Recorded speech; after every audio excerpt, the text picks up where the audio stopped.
people's faces when I talk to them. They laugh almost the whole time. Yes. I'm fucking funny. Yes. That's what people would like about me. He said almost the whole time. Sometimes they stop, but for the vast majority, they're laughing. Are you ready for this?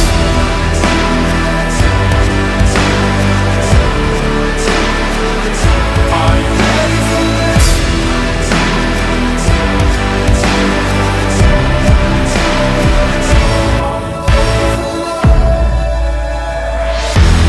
It's another edition of KFC Radio on the Barstool Sports Network. Big day.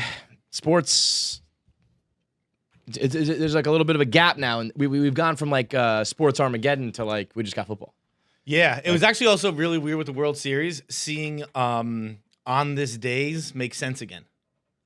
What? Where like all the on this days, where it was like on this day, like the Red Sox won the World Series. Yeah. I think this Wednesday, I think it was in 07 they won. And Like you mean they're back on schedule? Yeah. Yeah. Because there were so many times where it's like there's going to be a weird period in history when it's like on this day, The Stanley Cup was won, and it's the like Los Angeles Lakers won this Yeah. NBA championship. It's like in October? What are you talking Right. about? That's They won gonna be in October. yeah. The anniversaries are going to be very weird. Yeah. Yeah, no But- doubt. Like the last title that LeBron ever won, if it's like the last one he ever wins or something, is going to be October, 15th or whatever. It was like during the pandemic, you'd always have like those videos where it was like they were like the only piece of sports you could get. Yeah. But with all the anniversaries and like sports weren't even happening. Now we're gonna have this weird overlay of fucking sports aren't happening forever. And it's like 5 years ago, LeBron won his championship. And these will be the most. These are going to be some of the most talked about because they're like the weirdest, the quirkiest. Yeah. And the World Series is the best example of on the field and off the field shit, just as dramatic as it fucking gets. It was one of the wildest nights of baseball I can recall. And if you factor in the game 4 and then the way this ended. Which one was game 4? The crazy one, like the crazy ending, the back With and the forth Rosarena? one. Yeah. Yeah. Well, yeah, with the Rosarena scoring. You Right, mean? yeah. I mean, the Rosarena is every game. He could have been the MVP. He could have been an MVP in the losing effort if Corey Seager wasn't just balling out himself. But Yeah, which also is bullshit because here's the deal with your fucking Mike Trout MVPs. His team stinks. I think if you're only going to give MVPs to the winning team in the playoffs, it should only be MVPs to good teams in the regular season. It's a compelling argument. I was thinking about this the other No day. one on a losing team ever gets MVP in the playoffs. Why should it change in the in the regular season? Yeah, I do kind of like that the MVP of I like that pitchers and position players are in the mix the same way. Like I'm happy there's no Cy Young for the world Cy Young award for the postseason. Right? You know? Yeah. It's I like that. we're just talking about if you were the pitcher that dominated the most, the hitter that dominated the most, doesn't matter. But yeah, I mean, I guess so. Like the best player in that series. I mean, Corey Seager did. You have to look at the numbers because I mean, Rosarena balled out, but so did Corey Seager. See, I didn't watch He's enough. batting I think he batted 500. I only watched 4, 5, 6 or something like that. But I didn't watch enough to really know who was in the MVP conversation. My timeline and my mentions are typically pretty Mookie Betts heavy. For one reason or he another. I went can't off. imagine why. So I was only just getting tweets whenever Mookie does something good. Right. It was pretty often. So I was thinking. But if you go by that metric, it's back to a Rosarena. Yeah, I mean, that's right. all anybody was talking about. He's fucking awesome. And I saw some people saying well, he got the extra series, but there's guys who sweep, and the number of games probably evened out the same way. The ultimate stat regarding all that, though, most postseason home runs ever. You see the Barry Bonds tidbit. No. He got walked 27 times in the postseason. He did it. he had 9 home runs or 8 home runs in 40 at bats because the other 28 were walks. So forever and always it's King Barry. But yeah, I mean if you go by that metric and whoever talked about the most and who just was every single game balling, it's a Rosarena. Kershaw, he got a couple. Did he get the wins both times? Yes. He might have been 2-0, but it just wasn't. Those needed to be 7 innings, no runs, for him to be. I thought he was going to come up last night. Do you see? Yeah, I know. I quote tweeted man. someone who was he's up and stretching. He must have and been. I was like, when this game, when they blew that game and it went 2-2, and he knew he was coming back, and he must have been sweating. He must have just been God, let this series end one way or another, with or with just without me. We can lose, just don't put me back out there. So he doesn't do enough. I was that way. I got that shame as a young child. Where I remember there was we were in overtime in a hockey tournament in Montreal, and It was like the tournament was so cool. It was a Can-Am, and it would go 5-on-5 for the first 5 minutes, 4-on-4 next 5 minutes, 3-on-3, and we went down to like 1-on-1. And you don't want it to be you. And it was like, fight over, you ready to go? And I was like, I'm gassed, coach. Yeah, Like, man. We're gonna win or lose. But I'm gonna whatever's gonna happen. My ass is gonna be on the bench. Bro, for it. I remember I'm not one of thinking- those like I want the ball in my Never. hand on the game on the line. I remember thinking in Little League, like I'm counting the number of batters. Like, all right, I'll probably be up in like the 5th inning. I don't want to be up during the 6th. I'll lead I don't off. Wanna, I'll right. lead off. I don't want to make the last I've actually out. had a couple of successful bottom of 9 lead or bottom 7. Whatever Start the played. rally. And like Even like, that, I don't want the pressure of that. It's like, oh, I got thrown out trying to stretch it from 1st to 3rd, and you ruined the rally. I just want to cheer, bro. I just want to cheer, and that's why I'm not involved at all. That's why I'm not, that's why I'm not the competitor. But all of the baseball shit. So on the field, what do you think is the more ridiculous? By the way, thing? Great job by me knowing I was gassed. We won the game. Yeah, you're a hero. I- You are a hero. yeah. You would have lost. I if you could put have gone yourself out there hurt and Gassed. fucking not been Gassed. full capacity. Guess Hurt, what? We won. Hurt? Or, emotionally, like you're a pussy. Yeah. That's an injury. That's All of them. Yeah. I was fat. I was out of shape. I was tired, and I was scared. I had no Those business are- being in that yeah. hockey game. I- Good for me for speaking I had up. a upper body injury. It's my fucking brain and my heart. They're not in it. Blake Snell getting pulled, Justin Turner, Corona. Which is the more ridiculous? Because if you're talking It's- about, it's close. It It's close. is really close. That's how bad the Kevin Cash decision was. Yeah. Like 5th inning, 73 pitches. Yep. Two nine, hits, 9 strikeouts. 9 I strikeouts. think. Yeah, he went 5 2/3, 9 strikeouts, 2 hits, no walks. So 2 base runners, one of which being like in the one that happened right then and there. The middle of the order all struck out twice. Yep. Betts, Seager, Turner, 2 strikeouts each. I have I mean, obviously that's insanity. a boneheaded decision. Obviously, like you just have to fucking have some feel for the game. No, all right, the guy's fucking cruising. I mean, every Ray in the post-game press conference was like, "It's the best I've ever seen him throw." Right. Like, he was on fucking fire. He was unhittable. Every Dodger in post-game press conferences were fucking laughing, being like, "What the hell?" Like they're like, "Yeah, that Handles was the the game. spark we needed." Yeah. And we it knew we does couldn't suck touch him. that, That was what we needed. That double was like, it hit the fucking the side and bounced off. It was like quirky, but still give up a rope down the line. And then when a wild pitch scores the tying run, it's like, oh boy, you put in like the most incompetent of pitchers here. When for a guy wild who's pitch cruising. scores a run, and Tyler Johnson had given up a run in each of his last like 5 appearances. Right. 6 It wasn't like, appearances, something yeah, that. if you had a lockdown bullpen, you were going to like Andrew Miller, who gives it to fucking Mariano Rivera or something like that. Fine. But as far as I know, that's not the Rays' game plan, It will. I mean, he became the laughing stock of baseball last night. But I will give Kevin Cash some credit in the sense that like, he did own it. He was like, "Nah, it was the wrong move." Yeah. Like I will give him some credit on both sides of it. Where like, you're the Rays, you're a small market team, you dance with the one who brought you here. Mm-hmm. If that is the system that brought you here, Is it though? Is that what? I know they're just such an analytics heavy team. Yeah. Oh, right. Yeah. That's what you mean. But like, If the numbers say so, then they're do the saying, numbers. when you get to the heart of the order, 3rd time around, it's usually when you start to get hit. Yeah. All that stuff. Like, I don't agree with it. Yeah. But if it's what got you to Game 6 of the World Series, why abandon it there? Yeah. I guess I can understand. I wouldn't do it, but I can understand the I thought process also, of being like, it got us here. Blake Snell is one of your studs. If it's like your 3rd, 4th pitcher, Right, right. it's like that's a name that no one. If I was a manager, I've always thought about this with like the Grady Littles of the world. Like I would always much rather have Pedro Martinez or Blake Snell lose the game than you went to some fucking scrub reliever. Alan All Embry. relievers are scrubs. All relievers are bad. All relievers are failed starters. When the Mets did it with Matt Harvey, I thought it was like particularly stupid because it was like you let him go back out there, then he gives up the base runner, and you clearly don't have it. Whereas like this guy was like, it wasn't that late in the game. You're allowed to give up like a base runner. It's I thought all around like His bad second hit decision of the game. So what's the worst? What is the worst decision? That or Justin Turner going back out there? Now people I don't think- realize that he did.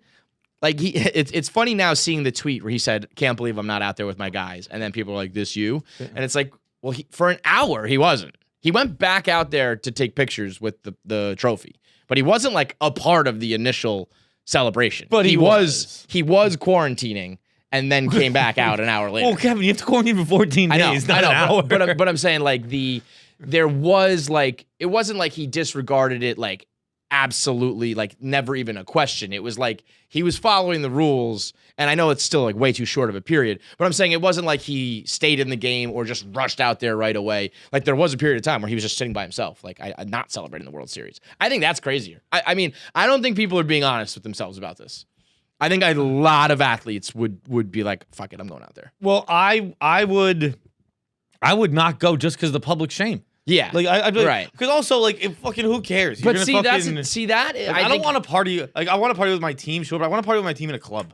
I don't want to. We're gonna sit in the fucking dugout. No, man. Dugout. Right. I mean, did you see the Lakers video? It was celebration? fucking downright depressing. Yeah. But I don't know. I mean, to me, the moment that it like you're, the final out moment is like the moment, not the club. You can always party in the club with your friends. The moment you're on the field to win the World Series is the memorable moment. Yeah, but you can't. I mean, he wasn't on it for that. Yeah.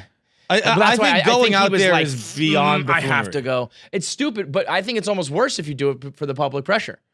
If you're doing it because you're like, I also don't- like just definitively would not want to get my teammates sick. Like, if and that's he your wasn't like he reason- wasn't a false positive. That was his second test. He's a Yeah. confirmed positive test, which Well- also is insane that the guy with the confirmed positive test lasted longer than the guy who gave 2 fucking hits with 9 Ks. Yeah. like, that guy was in the game until the 8th. Right. What was it? 6? No. He came out at the end of the 7th, so like, End of the going seventh, into the 8th. So like that dude lasted longer than Blake Snell, which is insane. But like, But I you're feel like if you're if you- defined COVID positive, like you can't go kiss your fucking wife. Yeah, You that can't was like crazy. that's But I also believe, his thought process is probably like, I kissed her all day today, and I've been around these guys for the last 3 hours. What's another 45 minutes? I get that, but it also is just like, I mean, it's stupid. I Okay, get your thought so process. My but thing is like, if you are worried about getting them sick, all good. If you're worried about the public pressure, I think that would be a reason to be like, well, they'll get over that. Like Twitter will be mad for like an hour or a week, and then like it'll go away, and I will forever have my World Series memory. okay, let's say 6 players get sick. Yeah, then I mean that's you're rolling the biggest roll of the dice ever, because if anybody gets sick, or God forbid Dave Roberts, everyone's bringing up the cancer and if the picture of him smooching his wife, like if she With has the it, it's gonna be third, like, the you the dumb lower fucking bar, asshole. the lower third says Justin Turner tests positive for COVID-19. And like, I just- get the wife thing I get, because it's like, yes, we've been in she's bed, probably gonna have it, we, like, yeah. So like in the beginning of COVID, when like I was like not feeling well, there was like a weekend day where it was like, I'm waiting for the test back, should I like not see the kids? And it was kind of like, well, you saw them all day yesterday, so like, it was just kind of like this is like the smartest thing in the world. No, but it would have like jacked up our whole schedule. So like I just watched my kids like normal that day. I think that there is logic behind that. It's again, the obvious smartest thing to do is just like don't do it. But if you're doing it because of the optics, I think that's like I think the only reason people do most things is for the optics. yeah. But then so the option then my logic would state like, if I'm just worried about public pressure, if I truly don't think I'm getting somebody sick, or I Okay, think I've let's already say gotten he people gets sick, Mookie Eduardo Rodriguez sick. I feel like people forgot about Eduardo he Rodriguez. like died. Eduardo Rodriguez, like, let's say 3 weeks ago, was just cleared to start walking. Yeah. He's a professional athlete who, Yeah. since March, or it was actual spring training, he got it. So like, since March, February, whenever the fuck they were down in St. Pete, he has not been cleared to walk. Let's say you gave Mookie Betts your $300 million, $400 million man, whatever his contract is. You know what I would be? I'd be like, I mean, I was with the guy for 7 hours all day. But that's not going to fly. People are going to be like, well, like, Yeah. once you knew you were positive, you still put him at risk. And these but are all alright, long but then shots. I Ultimately, understand that. yeah, but then ultimately, it all does boil down to just people being mad at you. Or feeling bad about yourself that you fucking potentially ruined Mookie Betts' But career. you might have done that at 3 p.m. Yeah, hanging but- out in the clubhouse. But you also might not have. And like that, Yeah, that's but always like, so to me, I'd be like, this is Major League Baseball's fault. I guess, Because but there's it sounds going to like be one of no those way to things tell with, like, when the- you gave it to someone. No, you can't. So but it's I would also ultimately like feel bad, but I'd be like, yeah, I mean, I was with this dude all day long. The 1 hour in between where I wasn't, like, I don't think that's gonna save anybody. I think it definitely could. I Yeah. don't know how close they were. I don't know what they did. I mean, they are on complete opposite ends of the field.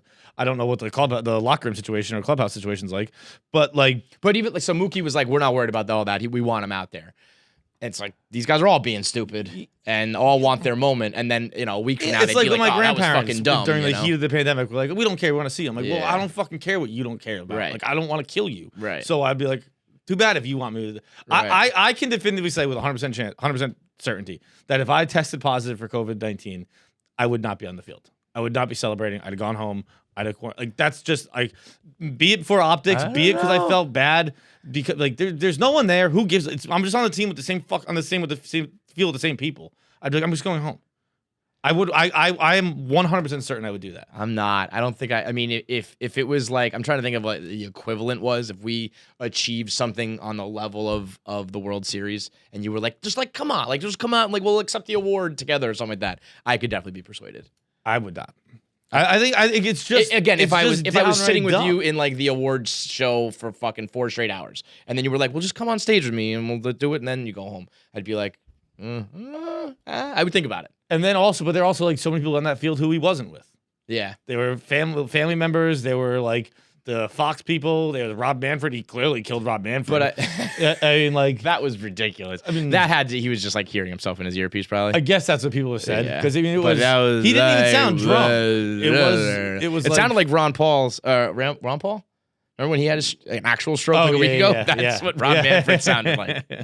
I feel like it's falling. It's gonna fall on Turner, but that is 1,000,000,000% Major League Baseball testing's fault. So, well, yeah, what is the point of testing if you don't get the results of the second inning? I mean, that to me opens up the door for like tinfoil hat of like, we knew Justin Turner had it, and like it's a World Series clinching game, and like, whoops, like we've lost it. We'll find it later. I don't know. It's just like that hadn't happened at all, and then all of a sudden it does, and then it's the guy who did test positive. Right. That seems weird. Seems very strange that by chance the one time there's an anomaly with when the testing gets delivered, it happens to be after the first pitch, and it's the guy who tested positive. That feels like somebody testing was a Dodgers fan being like, well, Justin Turner's like our best postseason hitter, literally of all time. Whoops. We'll tell him later. But I mean, by that point, there just is no way to tell, and obviously more exposure is bad.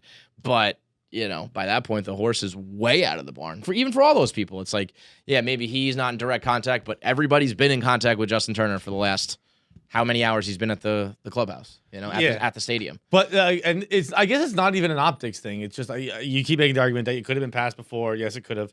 But like if you went out on the field and let's say it becomes a super spreader event, like the White House ceremony was, and like Chris Christie ended up on the fucking in the ICU for like a week or whatever. And let's say someone from Fox dies. Let's say someone from the team. Fucked. So and it's not. I'm not just gonna say like a major player gets seriously ill. Like just some camera guy or someone, one of the Chevy representatives or whatever. And then like you have to wear that. Yeah. Like your need to hold the World Series trophy in that moment killed the guy. Yeah, but I mean but I still would always go back to being like, whether who knows if it was that 5 minutes or that fucking 7 hours beforehand. But it's a Chevy guy. It's a guy who was out there for those 5 minutes. For just I'm when you saying were not talking to him. players. Yeah. I mean, but and then I guess the other thing is like we have done this every single time. We have done when the Marlins got sick, when the Cardinals got sick, when all these NFL teams get sick, and like nothing has happened. Every time it's just like those guys quarantine, and then everyone's But those better. are guys going out healthy and getting sick. This is a guy who is sick going out with people. Those are guys who are like, we're going to go to dinner. Right. But But I don't yeah. fault people who are going to But- dinner healthy. But I'm saying And in general, like every time we've seen a positive test or even a rash of positive tests, we're like, here we go. And then it just like never happens. And that's not a good enough reason to be like, well, fuck it, I'm going to risk it. I'm just saying that like if it was a regular season game, Justin Turner's not doing this. This is special circumstances that it's like the ultimate achievement for you and your team and your career and your whole life. It's like the culmination of like your life. And and so that's like the differentiator. And obviously that's not enough. Like if people get sick and die, you're like, that's not good enough. You tarnish But- that. Like that's all you'll think about Right. from then on. Like my irresponsibility, my selfishness killed it. And it's a long shot, probably. I don't Yeah. know. I don't know. I don't know how old everyone out there was. I don't know. All that I shit, feel like, but, it's almost like boils down to even like the people who opted out. It's like they took the ultimate precaution. And then you look at David Price and it's like, oh, he probably wishes he played. Yeah. And so this is like a smaller, more like high stakes version of that, where it's like, in all likelihood, in a week we're gonna forget about this, and Justin Turner got his had his moment. I mean, he just took a picture with it. Yeah, Like, but I mean, whatever, however tangible that moment might be, it's like he was on the field with his team and his coach and his wife and had like that World Series moment. Rather than the alternative, maybe what happened wasn't that great. The alternative is him literally just sitting and staring at a wall by himself, Which is almost a cooler story. Yeah. That's like a perfect like 2020 like kids like I won the World like Series. if that's me, I'm popping on like IG Live and having my own like now I'm the star, right? But for him, it's like he wanted to celebrate with his teammate. I think in all likelihood, this is gonna be like no problem, and it's whatever. But the risk is certainly there. I'm just saying I don't know if I would be as staunch about it as you are. If I knew, if I had already been around all the people that I'm talking about already for the last entire day. Before the World Series over, there were so many people who you weren't around. Yeah. I mean, it's one thing if literally right? if it was like the bubble when like it's just the team on the floor, but like this wasn't the bubble. This was all the families were there, the executives were there, Fox executives, Chevy executive. I keep saying Chevy. I forget. But I'm just I feel like that network is going to be. Justin Turner has already like tarnished those people already by being around everyone who then was out there anyway. You know what I mean? Those people are all at risk as is. Obviously, more at risk if Justin Turner's like, I don't know, hugging people from Fox, but I don't think that was probably really happening. You know what I mean? I feel like he's probably with his teammates who are then with his family, whether or not it's in that exact moment on the field or the last 7 hours in the clubhouse. Those people are probably all at risk one way or the other. I mean, everyone's at risk. It's a global pandemic, but I think that's why you just like I tested again. It's very different than going out healthy. Like I am positive. I am. Yeah. I have this sickness, which is extremely spreadable, and I have it, and I'm gonna just go willingly. I think that's incredibly irresponsible. Oh, no doubt. Like I don't think a picture with the World Series trophy justifies it. Probably not. I have a picture with the fucking Stanley Cup. But you also can't you don't know what it's like until you're in that spot. You've been like a lifelong big leaguer. He's a guy who like got cut and blah, blah, blah, and you finally make it to the top. It's different than. I don't think anybody can say what that really feels like in the moment until you're there. No, but I don't think he had the moment. I think he was alone for the moment, and then after that, he kind of walked out on the field and was like, "Okay, I'll take a picture with this." I wonder too, like if everybody's like, "Dude, like, come on, like, we don't care, whatever, dude." Because by that point, I don't know who else was really on the field still or whatever. Like, if all the guys who were out there were like, "Bro, we don't care. Like, come on, we'll be fine." It's like you shouldn't.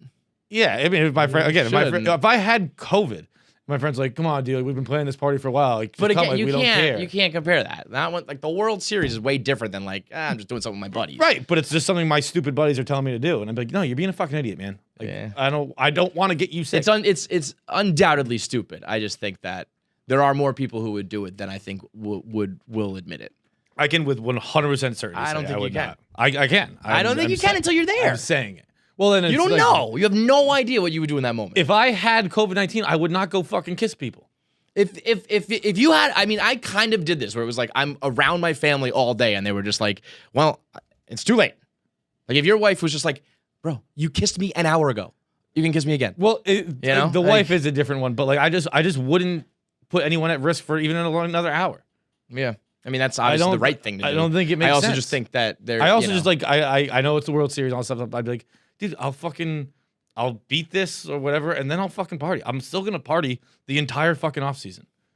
Yeah, I don't think it's about partying though. I think it's about experiencing, celebrating. Yeah, because again, you can go to the club fucking 6 months from now or 6 months ago and have like that same experience. It's being like the World Series champion on the field that I think is what those guys like crave. And if anybody's gonna get sick, they probably were gonna get sick. You keep saying that, but like there are so many new people on the field. I don't know. I have not seen any pictures of him or anything where he was talking to Fox executives or any other family member. I don't think he was any closer to those people than he was. Like those people are gonna get sick from him talking to teammates and the teammates talking to them. Yeah, but that could have happened. That happened all day long. We're just doing the fucking rifle, the fucking shooting range thing, where it's like, oh, I might have shot that bullet. He might have shot that bullet. Like you were definitely the originator of the bullet. So when it happened, you can't predict. If the bullets are already flying, if that's someone like the bullets died, already in the that air. won't excuse that. If you have a little bit of a conscience, if someone died, you wouldn't be able to be like, I bet I gave it to him earlier. No, but I just don't. Yeah, that's also where it's like I don't think people are gonna die. So I think he made that decision. I'm not risking it. I'd rather not. But like kill you go somebody out all the time, like you know what I mean. Like they're but I'm healthy. If I had COVID, I wouldn't. Yeah, but I'm saying that there's like levels to the precautions everybody takes that I think, you know, if you really I think there are plenty of justifiable levels of precautions where it's like, I don't really go that hard in the paint until you are confirmed COVID. Yeah. In which case I don't think any precaution other than quarantine is allowed. If I was just Justin Turner, I would be like, this is talk to Rob Manfred. Like, I don't know talk to the testing people. I don't know what's going on. Even Dave Roberts didn't know what's going on. You know? I feel like Dave Roberts is probably like, you gotta be fucking kidding me, man. You think? Because I feel like he was sitting right next to him. I mean, like, I feel like he would know, have been like, yo. Was it Rob Martinez, who's the coach of the Nationals, who was like, yeah, like I have risking heart my life. problems. Yeah. I'm risking my life. Like Dave Roberts is like, yeah, I'm immunocompromised. But why, you know, but then he was on the field with him. Like he was the one sitting right next to him, which is like the other problem too. It's like, can you not go right next to the guy with cancer, Justin? So what, I guess he just really didn't know or didn't care. I would guess he knows. He polled him, right? He Yeah. has to know. So like, Maybe he doesn't care. I don't know. Maybe. yeah, because that's what I think. Also, that part of it is if everybody is like, we don't care, you got to really probably like stick to your conscience like on a level that's like. I feel like everyone's grandparents were like that. Everyone's grandparents were like, I just want to see my baby. Yeah. Like, well, no, I'll fucking kill you, you idiot. But if I was around my grandparents all day and then they were like, just come to dinner, I'd be like, oh, it's probably too late. I still wouldn't. I'd still be like, I have COVID. Like, no. Drink your vodka because the vodka, as every smart person knows, alcohol kills all germs. And so New Amsterdam vodka can prevent. No, just joking. That can't happen. New Amsterdam vodka has an uncompromising passion and competitive spirit that can help you achieve great things. Talking about vodka here? New Amsterdam. What? How about drink the vodka because it tastes good and we love drinking the I've vodka achieved here? a lot of great things on vodka. The spirit that has inspired New Amsterdam to provide the vodka. I've achieved more on vodka than probably I've achieved off. like every How many things can you say you have achieved? How about that conversation? How many achievements do you think we have? Graduated high school. And that's pretty like basic, you know. Yeah, no, like that's about 100%. That should be that should not be regarded as as close to something as 100% that there is in this country. Achieved. Oh boy, this is a depressing thing. I mean, I the podcast is successful. That's an achievement. Yeah. Achieved a successful podcast. Yikes. But like That's when I go depressing. out and I have great nights, or when I get a girl who's better looking than me, I've achieved that. thanks to vodka. Yeah, that is true. Vodka will lower the bar for achievements, and then vodka will get you there. It gets you over that bar. Because New Amsterdam vodka lets you, it's affordable, so you can get it. It tastes good, so you can enjoy it. You can shoot it, so you can get that, extra courage if you need it. She'll enjoy it when you say like, hey, like, can I buy you a drink? New Amsterdam's gonna be the one. And so, yeah. Uncompromising passion and a competitive spirit that will help you achieve great things. New Amsterdam vodka is the official vodka of Barstool Sports, the official vodka of successful achievers everywhere. Get it now at your local liquor store. You can mix it with juice and soda. You can make a New Amsterdam Mule. You can use it for the foreplay transfusions. You can drink it straight. Whatever it is, New Amsterdam vodka is the answer. Listen, if you made it this far into the video, Which is far. Like no one ever does that on the internet. like it's the end. You made it to the end of the video. Full fucking video You you watched did. the whole thing. So if you liked it and you watched the whole thing, why don't you subscribe? It means you like us. Click the subscribe button, because if you don't, I'm gonna fucking murder John. And I'm gonna like it. Kill him with my bare fucking hands. Yeah. Last night, all-time moment on Jeopardy. I'm upset I missed it. I was like completely off the grid last night. I went to bed at like 8 o'clock. Jeopardy had a question where the answer involved the name Alexis Texas, which I saw somebody, the top reply on Twitter was like a Venn diagram intersecting of like the things I'm a loyal viewer of both, like the intersection here. So the question, well, can we play it, Nick? Yeah. So here's the Jeopardy clue last night that had every male like 18 to 55 going, what? Let's do Pop Culture 800. This Disney Channel series was originally going to be called Alexis, Texas. Krista. Was Hannah Montana? Good.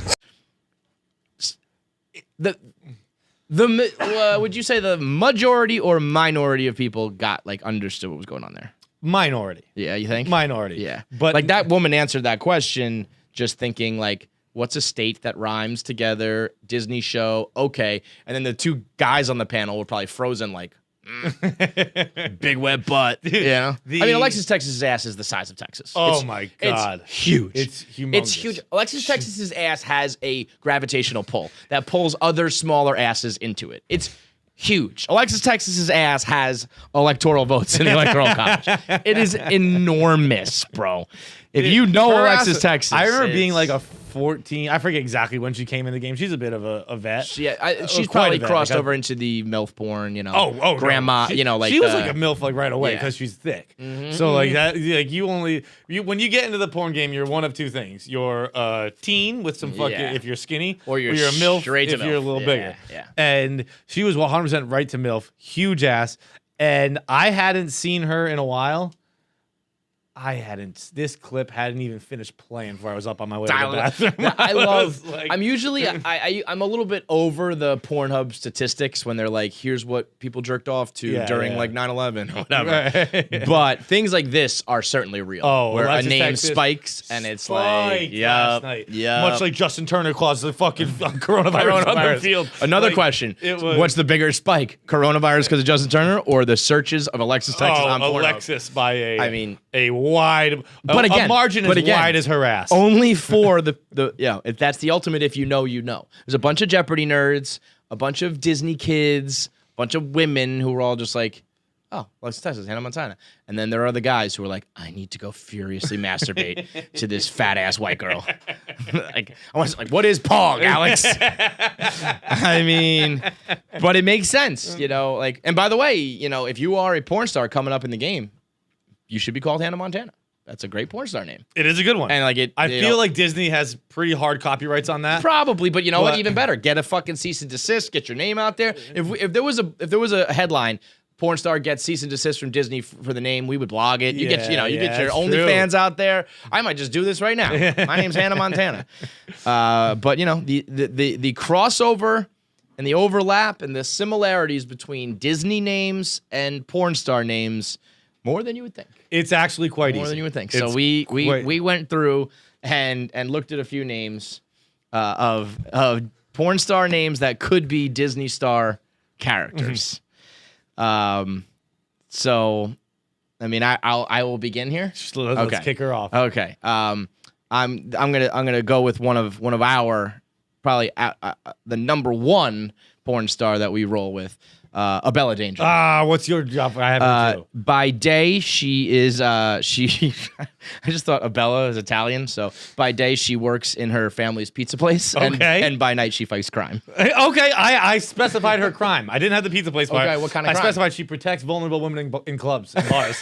she stops people from getting roofied and stuff like that. Disney's getting dark. Wait. So the rest of your list. See, I thought of it as a Disney show. Mine's a little bit of both. Okay, because I was like, you know, the Disney shows are not going to have girls getting roofied in clubs. Well, it just But I get teaches it. women the dangers Right, of being outside. right, Because okay. they all teach a lesson. It's like, hey, just so you know, it's not very vulnerable and graphic rape Right. scenes. But there's a little sprinkle in the cup. You know, you get the and point. It's like, she comes over and she puts her hand on top. Yeah. Ladies, No, always only drink. watch- Always watch him open the bottle or Right. like watch him mix. And I also just want to like piggyback there real quick. She fights crime on like a day-to-day basis, but the ultimate villain that she's like trying to thwart is Bonnie Rotten. Bonnie Rotten, who's just the evil, the most evil slut in the world, who's out there actually, she's roofing the girls, telling the guys, go, take him. So it's a Bella Danger versus Bonnie Rotten. Yeah, Bonnie Rotten is the fucking Angelina Jolie and Maleficent just naked. Like if you stripped evil. Off, if you stripped off the Maleficent vest, that girl's got spiderweb spiders taps on her titties. No doubt, no fucking doubt. Bonnie Rotten, bro. Bonnie Rotten makes like Adriana Chechik go like, whoa. She goes hard in the paint. What do you got? All right. Mine is well, we got a bunch, but like one here. Taylor Rain. She inspires girls to be a meteorologist in a male-dominated field. If I can piggyback on that real quick, maybe let's say her number one competition or her partner, Stormy Daniels. Stormy Daniels, Stormy yeah. Daniels, yeah, Stormy Daniels, and I think you could even say that at the competing station is Jenna Hayes. Jenna Hayes, Stormy, and Rain, Taylor Rain. I had Jenna Hayes slightly different. Okay. Jenna Hayes spells her name differently in this one. It's Hayes. She is a historian who specifies with our 19th president and famous abolitionist Rutherford B. Hayes.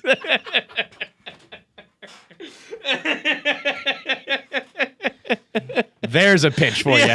Give me your elevator pitch. Well, she's a girl who's she's obsessed with Rutherford. She goes back in time and hangs out with Rutherford B. Hayes in Ohio and learns about the dangers of slavery. Oh my god. And then she comes back to the future and fucks a bunch of black guys. Would work. Would sell. Would definitely be a porn that people watch. Would be, when you search interracial, it's the top fucking hit, man. Rutherford B. Hayes, fucking Jenna Hayes. Wow. Wow, you went there with that one. The name change and everything. Holy shit. Man. What else we got? Okay. Go ahead, go. Jinx Mays. Oh, I got her too. What did yours say? She is in a Dora Explorer type outfit stuck in a labyrinth. I like that. I took Jinx and Maze to be she is a child lawyer who uses puzzles and riddles to solve her crimes and to fight her court cases. So when she gives like her closing statements, it's always like a riddle or some play on words, and they're like not guilty, and they're like, Jinx Mays did it again. It sounds like fucking what's her fucking name? Julia Louis-Dreyfus in Arrested. Justice is Blind is the episode. Yeah. I don't know her name. Yes, but exactly that. Yes, that's her. Jinx Mays, who she even has some sort of disability that makes her rely on her mind and her riddles, and she gets the you know what she does? She uses riddles to get the what's it called? Not the victim, but like the person. Defendant? Yeah, the defendant to like confess. You know what I mean? Yeah, Like, yeah. She talks to you in a circle, and you're like, "You confessed!" Jinx Mays. Okay. Karma RX. Whoa, I T- saw that one. I didn't even know. Do you know who that is? Oh yeah. I don't know that one. Yeah, I know she is. Okay, because and obviously that opens up a whole door of doctors and pharmaceuticals. Well, So what does yeah. she do Well, here? she is a pharmaceutical sales rep who teaches about the dangers of the opioid. Oh, epidemic. so yeah, I would say that she is actually she's not even in pharmaceuticals. She is just person by person taking down like the Purdue executives. You know? She pops from like Wait, is mansion it- to mansion, and Purdue is a pharmacy. I thought so. It's definitely a chicken. Oh, definitely is a chicken too. Okay, I don't know it if is it's both? different Purdue's or the same thing, but Purdue Pharmaceuticals It sounds has something to do with like it's Oxy. right. It Yeah, sounds like it's right. Yeah. Okay. But yeah, she's fighting the opioid epidemic like Yeah, she's just teaching one kids step like, at a time. You know, Yeah. don't make bad decisions. And then she goes into a cabinet which she sees her parents' Yeah. medicine. She's like, don't do that. Make smart decisions. And then she's like, look at all my tattoos. Don't take pills. Get a tattoo instead. Also, she when she takes down the executives, she very ironically she ties you down and she pumps you full of pills so you overdose. Oh, So wow. they're all dead on Oxy. Disney is getting dark. Yeah, baby. This one's pretty basic, but what did I write down here? Rachel Starr. Just Starr. I mean, on her, a girl who on her 10th birthday wishes to become a pop star, and then she wakes up one day and she just is a pop star. Okay. So it's like almost like that movie Yesterday where the Beatles don't exist anymore. Yeah. She blows out the candle and she's like, she's Rachel Smith, and she's like, I just wish I was a star. She wakes up the next day and everyone's like, Rachel Starr is on stage today, and she also can suck dick. Okay, speaking with stars, I have Luna Star, who is a big fan of crystals and astrology, The moon. and things She's a like moon that. girl? Yeah. Yeah. She's all about healing crystals and teaching kids about Mercury in retrograde. She's basically Gracie Tracy.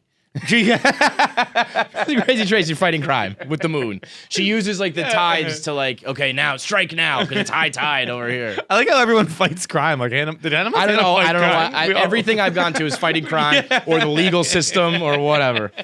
Yeah, Hannah Montana is decidedly not a crime fighter. What happened was I started with the Bella Danger, and that just became Darkwing Duck in my mind, and everyone after that became a crime fighter. What else do I have? Oh, Melissa Midwest. She's like not really a porn star. Remember her though? Yeah. Yeah, but she just That's a perfect one for what started this with Alexis Texas Hannah right. Montana. Yeah, she just runs a farm in town. She's like a child farmer. Okay. You know, That makes like sense. the Doogie Howser of farms. Riley Reid is just reading Rainbow. I was gonna say there's a name word change for you. She actually so she just reads does books. It's her and fucking what's his name? Who's the reading Rainbow guy?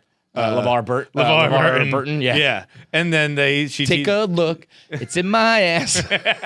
Just her pulling her ass apart, and you go into it like a rainbow goes in, Like the and you Magic go Plus. in. Yes, and there's just a book that opens up. Oh my god. Oh my It god. is. No, it comes. It starts closed. And then it peels like down. like a book, like her ass is like a book that opens. Opens like that, There's yeah. like pages, and then it's her asshole at the end, and you go inside it.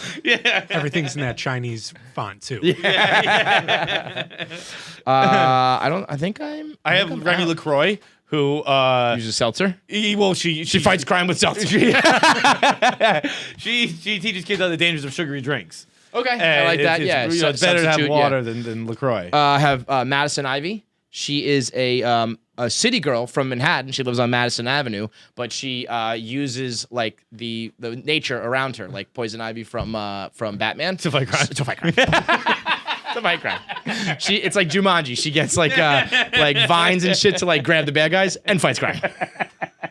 Everybody's fighting crime. That is unbelievable. What a segment. Disney stars as porn stars. I mean, Porn stars as Disney stars. We could do, have fun at home, kids. Submit your own because there are more porn stars. There are definitely more porn stars than murderers, I've decided, because you can rattle off 1,000 more of these. So tweet at us at KFC Radio. I have a couple here. Oh, yeah, let's go. Nick's pick. My best one. A man trying to get away from his checkered past decides to become a priest. Johnny Sins. Great. I didn't even think of the guys. I didn't even think of the guys either. I had Jordi El man. Pollo Nino. I couldn't figure out what he would do. I did. Oh yeah, no. Well, has a chicken farm? No. El Pollo Nino. He is like Captain Planet. He uses the winds and the waters. Say it with me now to fight crime.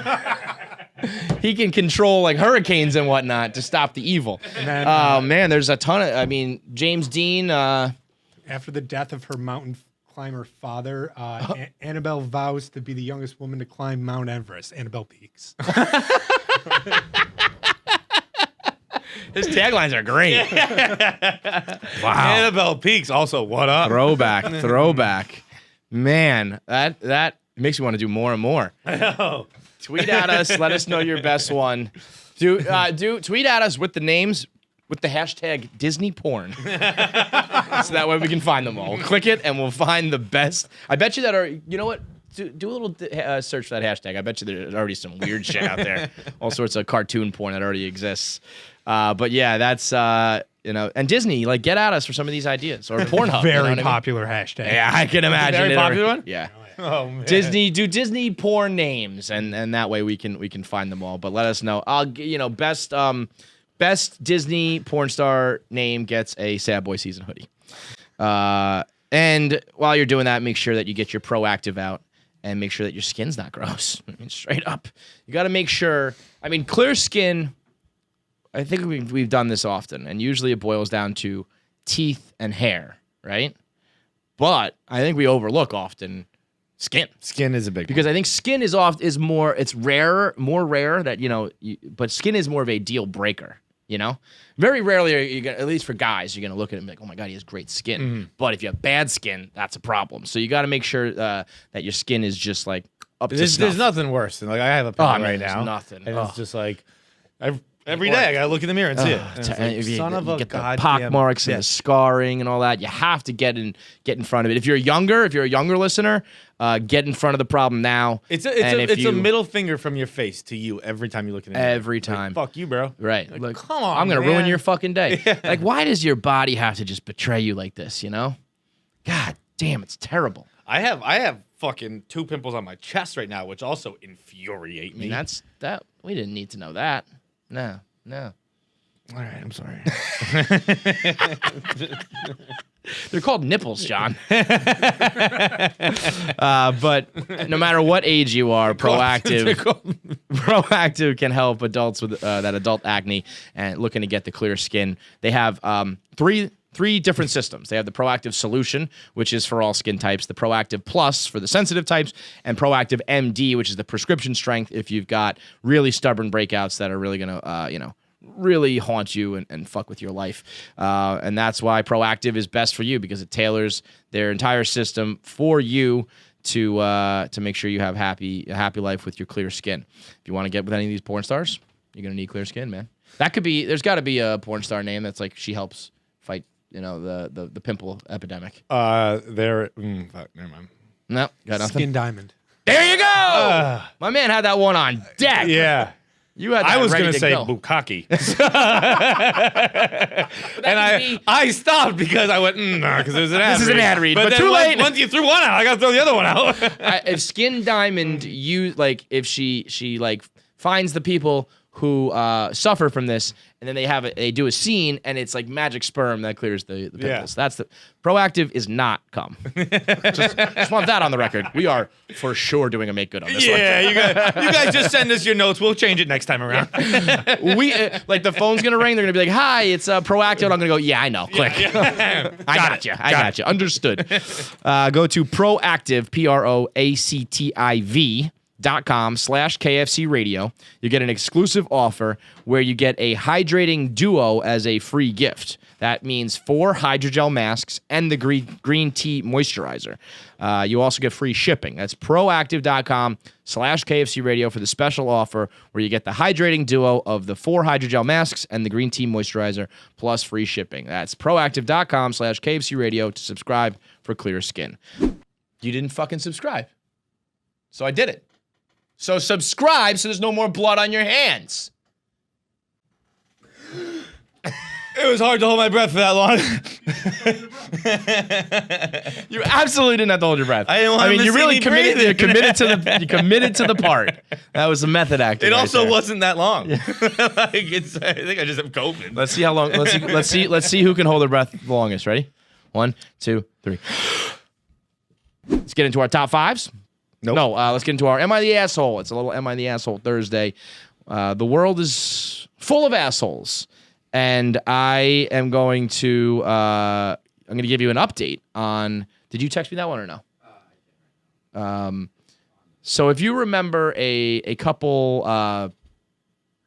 months ago at this point, there was one about a guy. He was partying with his friends. A girl drank too much, passed out, and shit herself. And the guy cleaned her up. He's a male nurse, and he got like baby wipes out, and like in his words, he very carefully I think he did say, he's like, I did wipe in between her butt cheeks, which was weird. But he was like, he goes, I quickly ran a wipe through her butt crack. I'm a nurse, so I have a super strong gag reflex. It's okay. And then he saw on his wife's phone text messages in the group chat saying, I can't believe that he did that. That's assault. You basically groped her. And he's like, shit, like, did I do like the wrong thing here? And then, so that was a good while ago. July 12th. So now fast forward even to longer ago than I thought. Yeah, October. Sad update. I apologize for the long delay. Meant to update sooner. Couldn't find the energy. So, whatever. I spoke with the friend that I cleaned up a few weeks afterwards privately. Good news on that front. She was actually horribly embarrassed and it wasn't upset with me at all. She was grateful that I cleaned her up and apologized for the couch, which needed to be replaced anyway, so no big deal. It's like, this motherfucker's still talking about the couch. Who cares? We started talking afterwards and a bit more openly, and that's where everything fell apart. I mentioned that I saw comments on my wife's phone about calling police and filing a report. As much as it hurts me to say this, due to the speed that I read the messages at, I misunderstood. It was my wife that suggested that, not one of the other girls, as I had thought. The friend showed me the conversation on her phone and let me read through it. Honestly, devastating. I could feel my heart drop into my stomach, and I just felt cold. Turns out my wife wanted to leave me for a while now, and she tried to capitalize on this as the reason. We've tried online webcam counseling the last 2 months, but I can't shake the feeling of being betrayed. It's officially over. We unofficially split 2 weeks ago, but I haven't announced our separation. I'm speaking to a lawyer now for what I need to do for divorce. I walked away with enough money. This guy is like, he's like the best, dude. I walked away with enough money to find a small place, my vehicles, my clothes, and my phone. I can't bring myself to take anything out, so I gave her the house, 95% of our bank account, and she kept our SUV. I'm still in love with her. I just wanted her to be safe and comfortable at home without having anything to worry about. I make good money, so I'll be fine eventually. Our friends know something's going on, but they're not 100%. Suspicions are there. I take some solace knowing that she was planning on leaving me regardless. My actions didn't really have any impact. I mean, This little rude person. Are you kidding me? you mean the wife, right? The wife, This of little course I mean the well, wife. you said this fucking bitch. They like And then, by the way, he goes on to be like, I'm optimistic about the future, but I don't want to date. Jesus, how do you even meet girls? Like, he goes on. The too long don't read is wiped poop off my friend. Now I'm single and not ready to mingle. So this dude is just like, fuck all of this. Dude, well, what a fucking cunt. I guess that the fucking like. Okay, so there's a couple of things here. One, it is not nice to use something that, again, I would certainly not consider. So I wouldn't be fucking wiping a girl's ass, but I think it's a nice thing to do if you're a nurse. I think if you're not a nurse, it gets weird. But it's a huge part of it. Yeah, like, if it's you a- if it's a that's monstrous your part. field, like, that's not a big deal to him. And, like, you know, it's weird for the rest of us, but not for everybody else. But you can't involve the police. You can't try and get the guy to go to prison because just like. dump him. Jesus Christ. But I would probably use it. I wouldn't use it. I'd use it in the breakup. I wouldn't use it in the legal system. So you would go to I'd be him like, and I be think like, that was "We're- so fucking weird. we're done." And like, I just can't get over it. I think it's so creepy. And like, all of my friends would be there being like, Really? It's kind of nice of him. Like, Yeah, I you didn't just have to helped a sleep friend out. I didn't have to wake up with a rash because It's I so fucking much easier. shit my pants. I was so drunk at your house It's and ruined your couch. Like, how are you gonna have a girl shit on your couch, ruin your couch, get you divorced, and you're still like, am I the asshole? Bro. here? I never think about that. That poopy pants girl, like, ruined his life. Like, it was gonna happen anyway. yeah. But this was like, you know, like, okay, maybe not though, because he says he feels betrayed by the whole, like, you were trying to send me to jail thing. Oh, fair. But if that girl doesn't shit her pants, that never happens. Who knows? Maybe they get into counseling. Maybe they figure out their problems and they don't have the poop pants incident to, like, throw the final nail on the coffin. That girl got drunk, shit her pants, and ruined a marriage. I'll tell you who the asshole is. That girl's fucking asshole. Yeah, that actual asshole. I get like having one thing happen where you're like, I kind of wanted to do this anyway. This is at least in a gray area enough. I can lean into it. And be like, the fuck is wrong with you? Like, I didn't Yep. think I was dating a person who would touch someone's Wipe a butt butthole cheek. while they were asleep. Yeah, you And- can spin that. You know, Right. you can lean into that for sure if you want. But But that's what I would do. I would not like be like. Also, how fucking dumb is he? Like how you fuck up what text your wife sent and what text she got? It's blue bubble versus gray bubble, bro. can I be honest? I always have to, like, double. I'm always like, which one's the blue, which one's the not. And also with right, left, right, me, left, everyone else. when you're texting, Yeah. when you're reading someone else's, yeah, that's what I mean. That's where I would get fucked up. That's where sometimes I'm like, oh wait, it's someone else's, so she, you know what I mean? It just, I mean, I can figure it out, but it would give me pause. I And if guess. you're just kind of like, I don't know, you're, you know, looking over. It If would- he, like, grabbed her phone and looked at it, but it, you know, if you're, like, leaning over and you just kind of catch a glimpse and you see, I don't know, I could see it being like, and also you're probably never thinking that, like, it's my wife trying to set me up. Yeah. So, like, everything's working against it.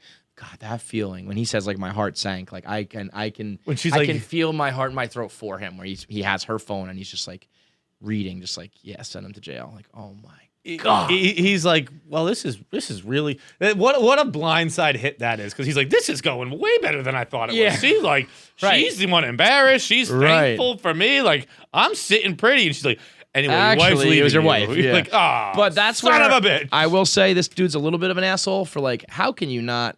When people are this blindsided, I'm like, come on, you didn't know like something was like, if you don't know that someone dislikes you enough that they want to send you to jail, you are missing all sorts of signals. You are missing big time signals. And I'll miss all the good signals. I pick up on the bad ones. Yeah. Well, typically there was one time where I was completely blindsided. Choke yourself to death with a beer. But like there are other times where I'm just like, I think she's in a bad mood right now. Right. And like I can just tell that. Like, Yeah. I think she's pissed at me. I don't know what I did, Right. but I can sense I don't know what it is. Isn't it funny? I'll never be able to nail what it is that I did, but I'll be like, you can just tell. There's a cold air. You know what? They talk about women's intuition, when that's a real motherfucking thing. I really believe in that. I hate to give them credit because it's it's acknowledging that they are just like smart and savvy in ways that men cannot be. But that is the real deal sometimes.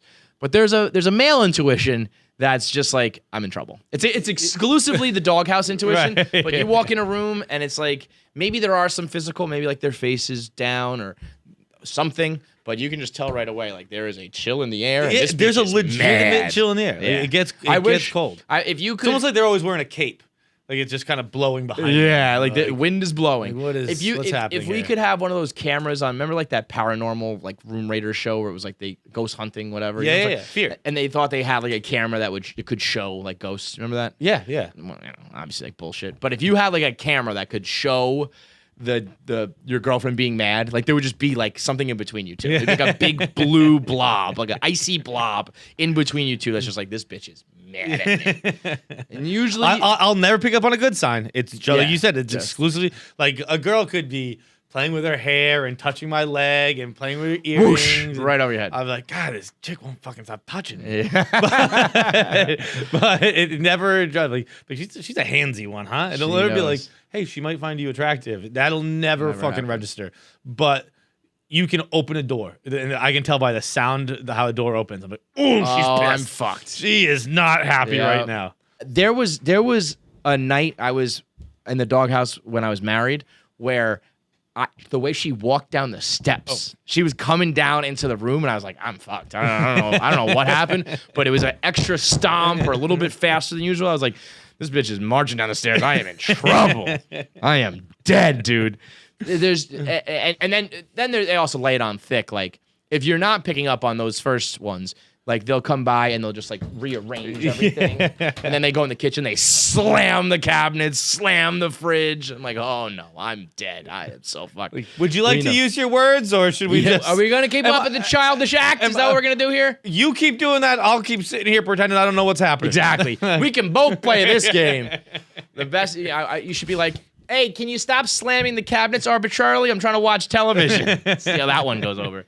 But yeah, that's got to be one of the sadder "Am I the Assholes" of all time. I mean, that guy, cleans some butt cheeks and like your life's over. You wipe one ass, man. Okay, we got one here from Brian Sullivan, who he's on our Facebook group. We're kind of doing things on Facebook again. Who knew? Facebook is back.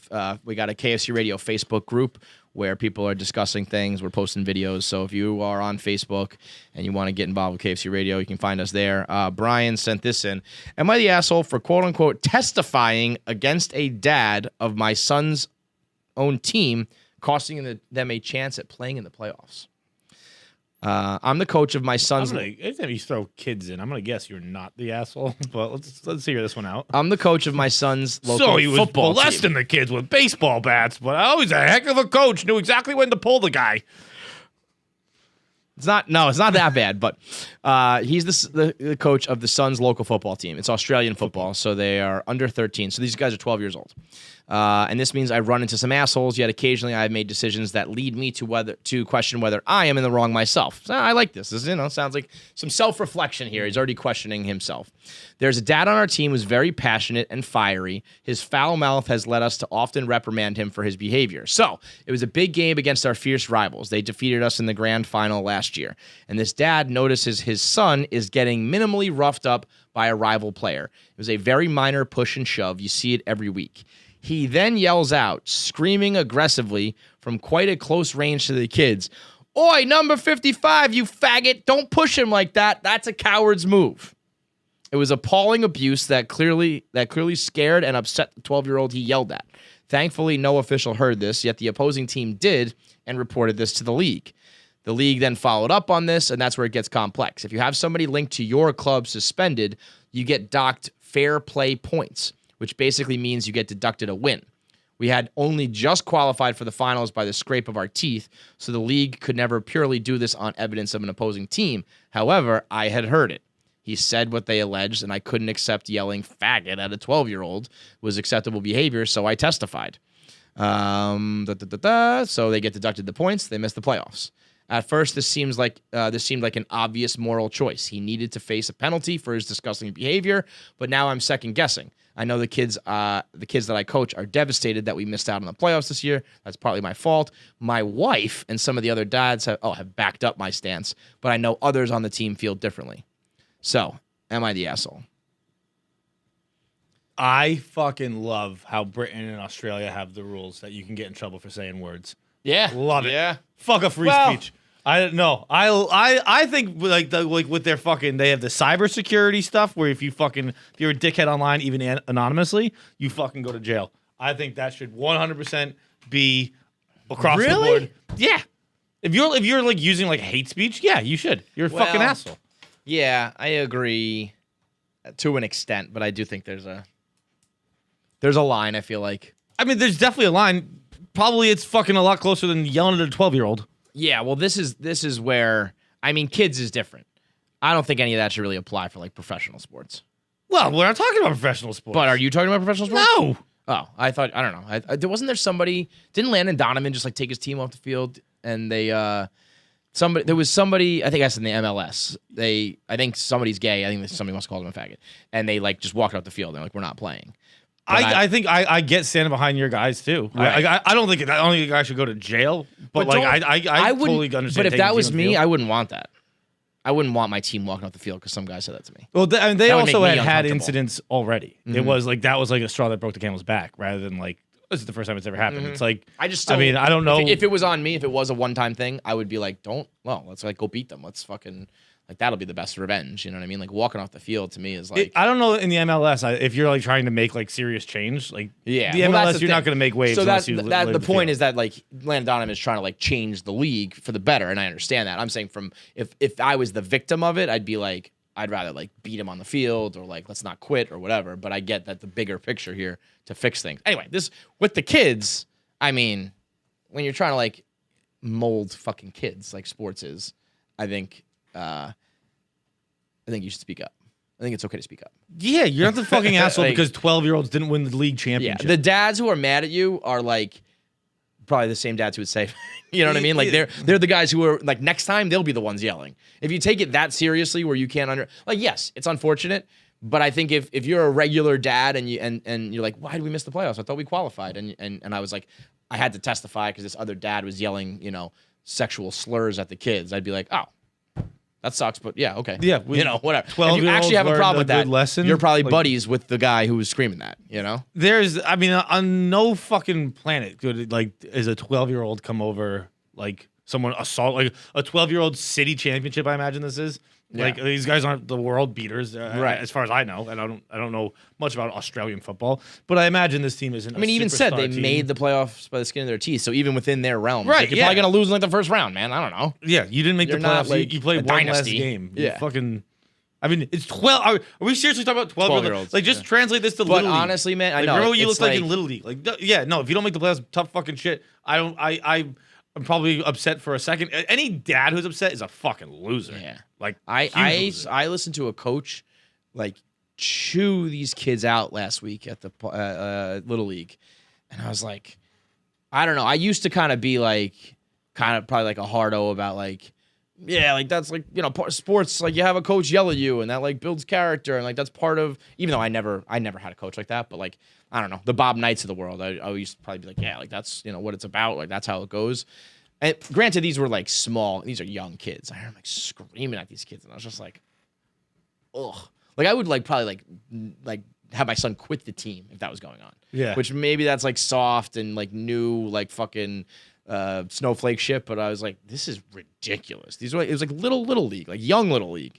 He was like screaming at him. I was like, bro, fucking relax. And I was a coach at least. If it was a dad like on the sideline, I mean, get the fuck out of here. I never really had a coach like that either. Yeah. I had dads like that. Yeah, I I had mean, dads that's like that yelling from the sidelines, but I never had like a coach. mortifying. I had a coach who'd be like, "Shut the fuck up, you weirdos." Mortifying. If you are screaming at 12-year-old boys, fucking loser. Kill yourself, man. To even just be like excitable at all, like cheer, sure, like good things, but to be mad at all, crazy. To be yelling slurs, fucking nuts, right? Yes. I don't know what goes on in Australia. Maybe that's one of those words that flies around. Obviously not, I guess, if they're having court cases about it. But I mean, Jesus fucking Christ. So no, I mean, I guess maybe you could gonna see if you can make the argument that like let them make the playoffs and like handle it another way. But like, no, I don't know. It's just like the way that those are the breaks. You don't get to make the playoffs because those are the laws. You're doing a bigger, it's a bigger thing. Yeah, Bigger if you're like definitively, I get like the free speech argument, but like if you're definitively trying to hurt people emotionally, like if you're definitively trying to hurt people mentally, physically, like that's a crime.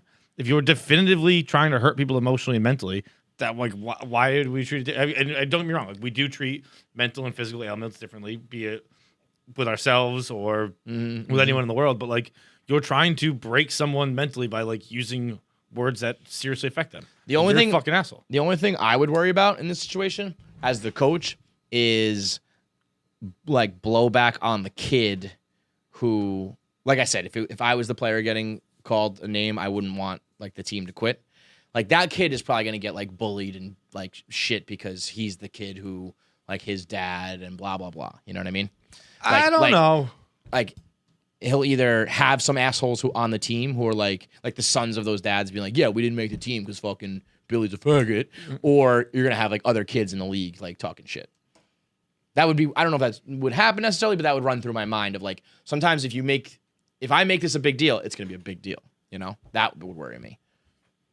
Yeah, Like I don't know. I think that kids kid, are like, I he think said that kid was like scared and like appalled, then you got to back him up. If the kid was okay, I think there's something to be said for like, let's not make a mountain out of a molehill here. But if someone's upset or hurt or whatever, then you got to have their back. I think kids are smarter. I think kids I think kids are dumber. I think kids like nowadays are smarter. I think kids understand woke. like there are fucking words that you get, especially if you're in a country where you get criminally prosecuted for it. Like here, maybe someone might just like parents might actually get mad, but like if you're on, it's a law on the books. Yeah. Like if you come out and fucking punch the kid, It's the same thing. in America. We'd be like, well, that's You fucking can't punch illegal. somebody. Like, Yeah. that's against the law. Right. Can't call him that either. All right. One more. Am I the asshole here? I'm going to give you dealer's choice here, Feidelberg. We can go with penis statue or mother-in-law shrooms. Penis statue. I mean, Am I the asshole for refusing to take down my giant penis statue? I'm 27. I've been living with my girlfriend, 25, since the whole Corona thing started. God, how many people probably were forced to do that who were not ready for that and now wholly regret it? A lot. So many. Because of Corona, I lost my current job, so I had to move to hers and took several important belongings of mine. One of which was a giant 4-foot penis statue I got as a birthday gift several years ago. I've kept it with me ever since because I find it pretty humorous. It's hollow inside, so it's relatively light and easy to carry around. My girlfriend was entirely on board with having a giant penis statue in her house. She has seen it before and laughed at it, so she was delighted when I asked if I could keep it with me in her house. It sits next to the TV in the living room, and it's hard to miss. Easy to spot when you first come in the door. Around this time, my mom was also put in a rough spot because of the pandemic and asked me and my girlfriend if she could stay temporarily. My girlfriend was fine with it and allowed her to stay until things got better. However, the moment my mom walked in the door and saw the statue, she let out a gasp and nearly dropped her things. She blew up on me and my girlfriend, asked me why we had such crude and inappropriate furniture lying around and how disgusting and immature we were. She demanded we take down the statue, take it away, get rid of it because of how gross it is. However, I don't think it's fair for her to dictate what me and my girlfriend do and what we should have in our house when we took her in. My mom has been pretty grumpy about the entire situation and constantly makes comments and tells us to dump it at every chance she gets. My girlfriend tells me that it's my penis statue, and in the end, it's my decision whether or not to keep it. I personally will not be getting rid of it anytime soon, and my mom says it'll ward off guests if I don't. Am I the asshole? Undoubtedly. The mother is too. You come in, you're making demands about how the house that you're fucking couch surfing on needs to be done. Hey, bitch, the fucking bench down the street at the bus station, no dick No dicks statues there. there. You might catch a regular dick in the face, but there's no 4 foot tall dick statue. Certainly not a 4 foot one. Maybe get a 6-inch one, but not a 4 foot one. But if you have something like this and you're 27, you're an asshole. Well, okay, so he is not an asshole at all within the construct of this situation. Having the statue, you are an asshole. Yes. Okay. Yes. I'll tell you who's not an asshole and who's a real ride or die is the girlfriend. The girlfriend being She's like, yo, honey, that's your dick statue. You make decisions in this house. You tell us women what's about to happen, how it's about to go down. She is a ride or die. It is. She's also an insane person. Like who would want a 4 foot tall statue? Look, you want to get an artsy one? Some like Even still, I don't know. Some like an African sculpture. I believe that they have a lot of phallic shaped objects there, or I don't know. Oh, yeah? Anything in the Icelandic Is penis that, museum. Oh, now Icelandic. I know where the penis museum is. Okay. You know? I did not know that, but yeah, it's in I want to go Iceland. back to Africa. You know that there's a lot of African I phallic. feel like that it's a regular. I feel like that's not a wrong thing, and maybe that's just based on stereotypes. It's not alone. a wrong thing. I'm just gonna Google African penis statue. You're just thinking of African dicks, aren't you? You're just thinking of big black dicks. That's why. You just automatically associate it with. I mean, I'm sure every culture has phallic statues, bro. I don't know, man. Fucking no, I'm so right here, bro. lot of dick statues. Look at these things. I'm so right. Those are all just like people, I bro. nailed this. Well, there's a big one. I mean, There's a big one. That's a But wait, fatty what did you right there. Google? You Googled penis statues. Right. You could plug in any fucking continent. Put in Asian penis statues. I bet they come up too. I thought you just Googled African statues and then a bunch of dicks came up. Then you'd be right. You mean South American, got a whole bunch North of them in American. Asia. You all of these is gonna pop up. All right. I don't know why. I just had wooden ones. Like the ones I pictured were the ones Wooden that African were statues, the African yeah, ones. So yeah. I was like, I guess I've just seen African penis art before, but like these are what I pictured. They're borderline racist if they weren't done by Africans themselves, but they're like they're If a white guy is just carving black people with gigantic dicks, they're there's something wrong with that. they're yeah. decidedly over the top. It's Yeah, just yeah. just exactly what I a Greek obviously has their little penis statues. There's all kinds of things. Oh, But I mean, yo, if I'm David, from the Bible, Michelangelo, can you throw me a bone? Do you have to make it the smallest dick of all time? I mean, every Greek and Roman statue is the tiniest of peckers. they're little pricks. Like, They're come little- on, give me a halfie. Give me yeah, that's the worst. I know exactly that exact pen brand when you twisted it. But give me a halfie. Give me just like some dangle to my fucking thing. Jesus. I mean, it doesn't have to a little be button. this big. No, we but can it's just a keep little it realistic. button, But like the joke, like your dick's so little you piss on your balls, started with David. He Yeah, pees you on his can pee balls. on your own balls. He- Yeah, absolutely. Look at that. I He's mean, got to tuck him come back to on. take a leak. Yeah. Just otherwise he's got to wipe him like a vagina. The moment you got to wipe your own balls with toilet paper is a low moment. Just gonna dab it. Just gonna dab my testicles real quick because I was pissed all over them. It's like when you spill wine on your shirt. Just dab. Just dab. Goodness gracious. So mom's the asshole. Mom's the asshole, but like so are you. Dude. But you're Like, the asshole for fucking- different reasons. She's the asshole for how she's behaving in this situation. Girlfriend, ride or die. Yeah. Ride or die.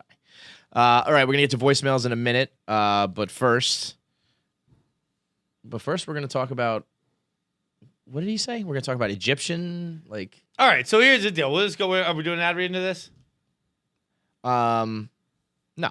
Okay. So sometimes I just peruse Reddit. Right. Because I don't know how to use Reddit. I know I'm actually getting better at it a little bit. Uh-huh. And obviously we understand Am I the Asshole? There's Watch People Die Inside is a subreddit I like.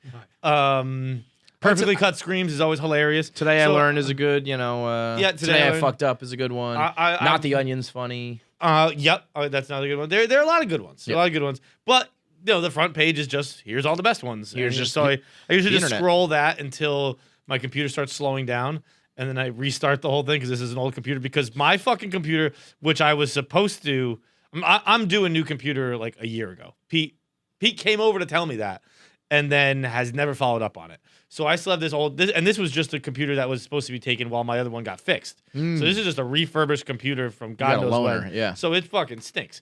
And I've had this for like probably a year now. But I just scroll the front page of Reddit until, I don't, it's not a continuous thing, but I always have Reddit open. Okay. And then I get to the bottom of somewhere and I just keep scrolling. What'd you hit? What we land on today? This one is, what's a not safe for work fact about history that we don't get to hear too often? Oh. And now this one is an interesting one here. So the top response is fairly interesting. It's a reply to that I've really found wild. The top response is, all the documentaries you see about hieroglyphs in ancient Egypt neatly avoid showing you the fertility rites where the pharaoh's phallus is inseminating the land. So I guess he's just coming all over the desert, just coming everywhere. And then someone replies to it, there is a lot of semen in Egyptian mythology, and people for some reason just seem to ignore it. Horus and Set. Horus, I believe I know. Horus is the horse-looking dude. Or I just sounded like, whatever. I know what Horus looks like. Don't question me on it. Okay. Horus and Set were at each other at all times. Parenthetical. Apparently, according to prophecy, Horus would dethrone/kill Set, to the point that they would try to prove their superiority by seeing who could get their semen inside each other. Set somehow got to have butt sex with Horus, but again, somehow Horus dodged the shot at the very end. So Horus ended up simply jerking off into Set's salad. And that's how he got him. That is a wild story. That's like the guy at like a Kroger's who was always just coming in the yogurt. Remember that? He got arrested for like sexual assault. Just kept on coming. He just kept coming in yogurt. Except if he also butt fucked you first. No. He got to butt fuck him but didn't come. Horus is the one, he dodged it. Right, but so Set was the one banging him, right? And Horus dodged it, and then Horus came and then Horus was like, "I got you now, fucker," and came in as Caesar.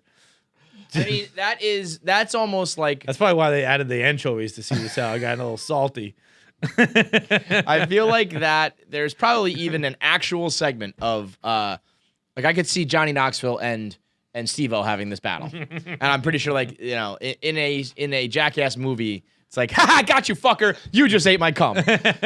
I mean, Egyptian. When you first read that, my first reaction was going to be like, oh, when everybody first finds out that there was like crazy gangbangs and everyone was gay in ancient Rome. Yeah. And I was like, oh, but I'll let him finish. And it turned out it was just going to be gay stuff in Egypt. It was Horus and Set just banging each other. How about this one? From the 13th to the 15th of February, the Romans celebrated Lupercalia, Roman precursor to Valentine's Day, which was a festival of love and fertility.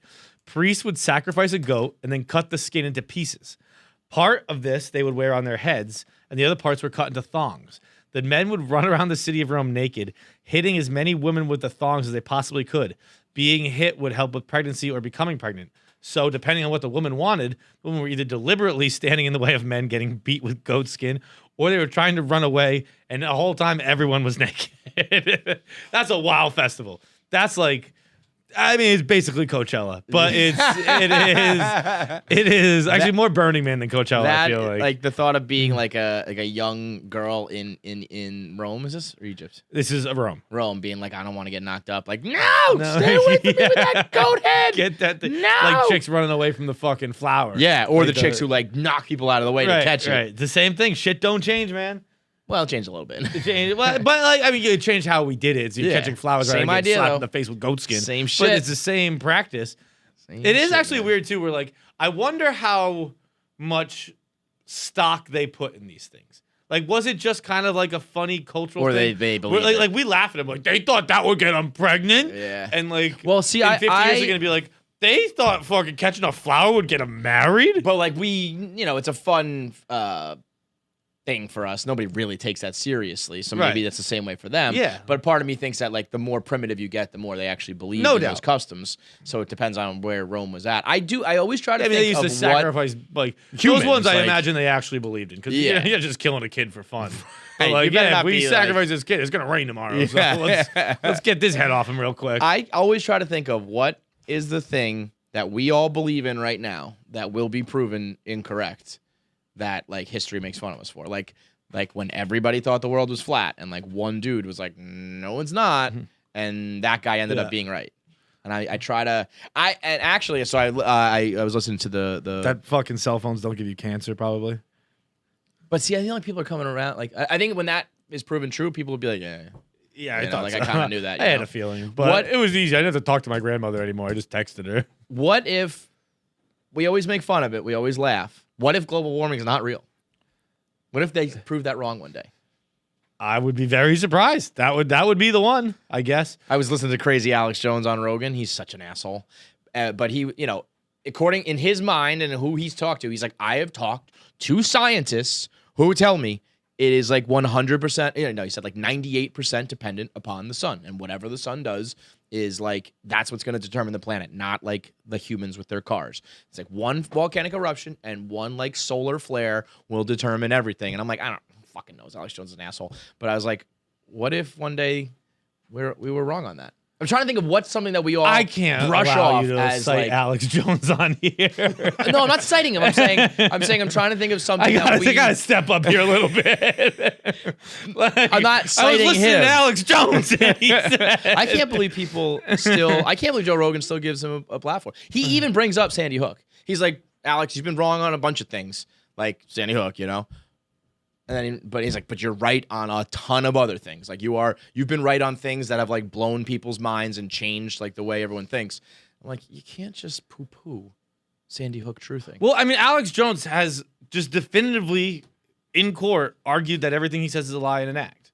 So like he's like, Yeah. yeah, I'm just like pandering to stupid people. Right. So like I wouldn't put. He just takes what like legitimately. But I also don't think he like.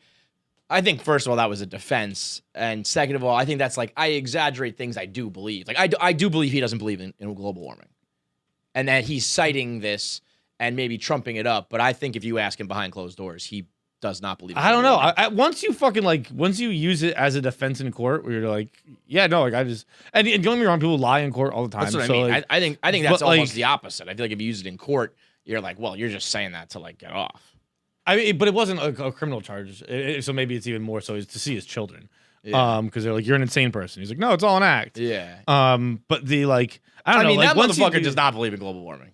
I don't know enough about Alex Jones. Yeah. I've seen like the crazy clips. I haven't listened to him. We're gonna stop you listening to him. He is, but- his voice alone is ridiculous. Forget about what comes out of his mouth. Yeah. Just the way he delivers it. It's like, how does anybody listen to this at all? I can't believe Joe Rogan still fucks with him after that. I can. I mean, to me, Sandy Hook truthing is absolutely my line. It might be my only line. It might be my only line. If you like could like and be the fucking the guy, you know, like the face of that. Like in the face of those parents who had their children slaughtered for you to make that part of like your conspiracy theory act, you're garbage. And like I will never like I would not have it on my show. I wouldn't talk. That's it for me. Anybody who gets down with that, that's it. Anything, almost literally anything else, I can like, I might not agree with you, but I'll like talk to you about it or I'll argue it with you. Like I won't tolerate any of that at all. That's fucking the worst of the worst. I mean, yeah. I mean, and not like.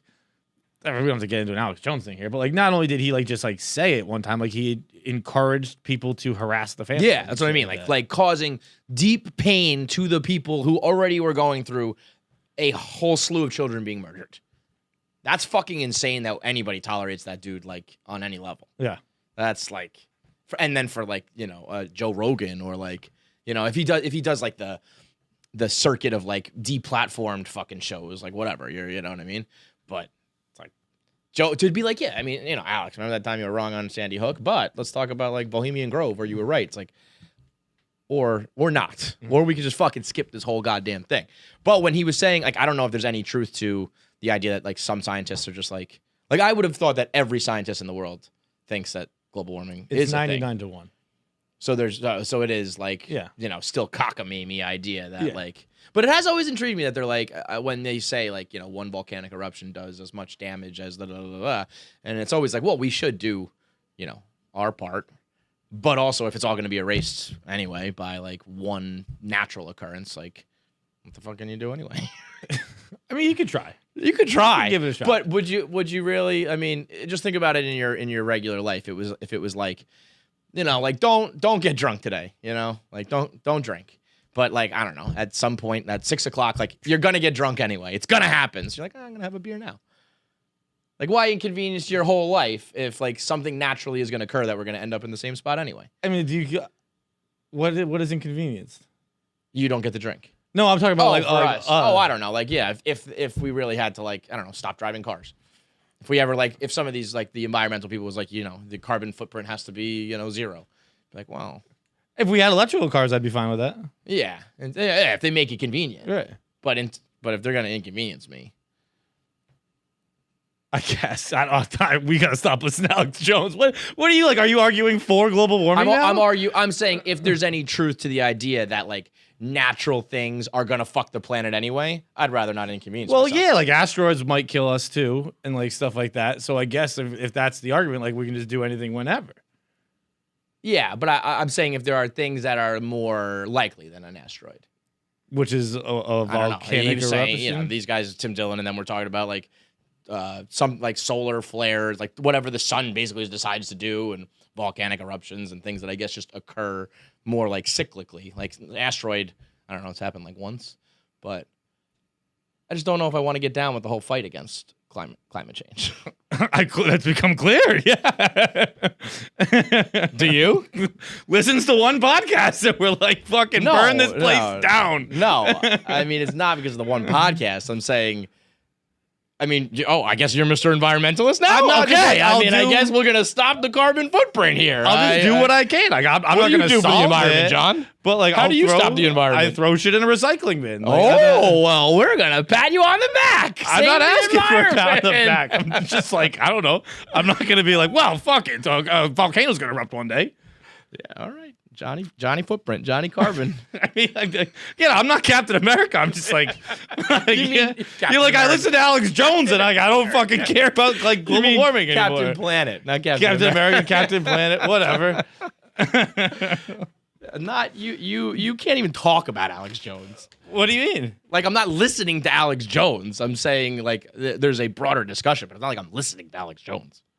You're talking like him. You even sound like him right now. No, like, I'm not talking about Alex Jones.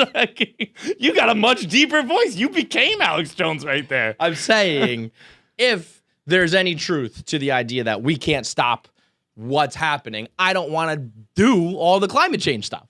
But we don't even know what all this stuff is. I'm not saying I know. I'm saying if there's any truth to that, I just don't want to do it. Okay. I don't think that's that crazy. I don't know. It's just where did the idea come from? Well, I was thinking about what's the one thing that we all agree is like a thing that we're going to disprove in the future. Right. And the only thing that is even like up for debate, even in some like infinitesimal way, because when people thought that the planet was flat, it sounded stupid. Right. So you have to think of something that sounds dumb. Yeah. That's what I'm saying. But you like immediately were like, I would just listen to Alex Jones. So well, that's where it came from. Yeah, yes. Yeah. But I'm saying like what? So like what is? This is how it starts. It's like you sound stupid, Kevin. You're listening. To I Alex didn't Jones. say that. Well, I'd be like, listening to Alex Jones is crazy. But that's what I mean. So like, what is something that sounds stupid that will be proven true? I don't know. I have no idea. I think I said the cancer thing. I know, but it was like clearly stems from Alex Jones. Yes, it was talked about. You listened to that and then brought up with the question. That's the point of the discussion. People like Alex Jones. People thought Galileo sounded like Alex Jones. Well, but Galileo was like a scientist at least. Sure, but that's the point. Is that everyone was like, this dude, you believe him? You're a fucking idiot, and he was right. I hope Alex Jones is right. I hope global warming isn't a thing. I hope it's a volcano who kills us. Voicemails are brought to you by Calm for Business. You got to be your best self for work. You got to get up in the morning. You got to get your to-do list done. You got to manage your stress. You got to manage your anxiety. You got to work-life balance that right now in 2020 is fucking impossible. There's no such thing. Your life becomes your work becomes your life. You got to raise your kids at home. You got to do homeschooling. You got to get to work. You can't leave the house. You got to balance your family and your job all from the not comfort of your own home. So you got to do anything you can to make your mental health sharp and as relaxed and comforting as it can be. And that's where Calm for Business comes in, where companies can partner up with the #1 mental health fitness app to make sure that their employees have the right support and the right tools. There's really literally never been a better time for this. Right now, it's as stressful as it's ever been, where there's a library of content specifically designed to help work teams stress less, sleep better, and build mental resilience. That means lo-fi music playlists, quick breathing breaks, guided meditations, and hundreds of soothing sleep stories. To feel more relaxed, feel prepared for whatever comes your way. You'll have Mindfulness at Work, which is a series that helps mental health and productivity. Millions of employees, over 600 companies are using Calm for Business, and you could be one right now. Calm is offering a free well-being guide and a free demo when you go to calm.com/KFC. Calm for Business, if it's right for you, they're offering a free month for your first year when you go to calm.com/KFC. There's a month free of unlimited access. Once again, that's calm.com/KFC for unlimited access and a month free for you and all your employees.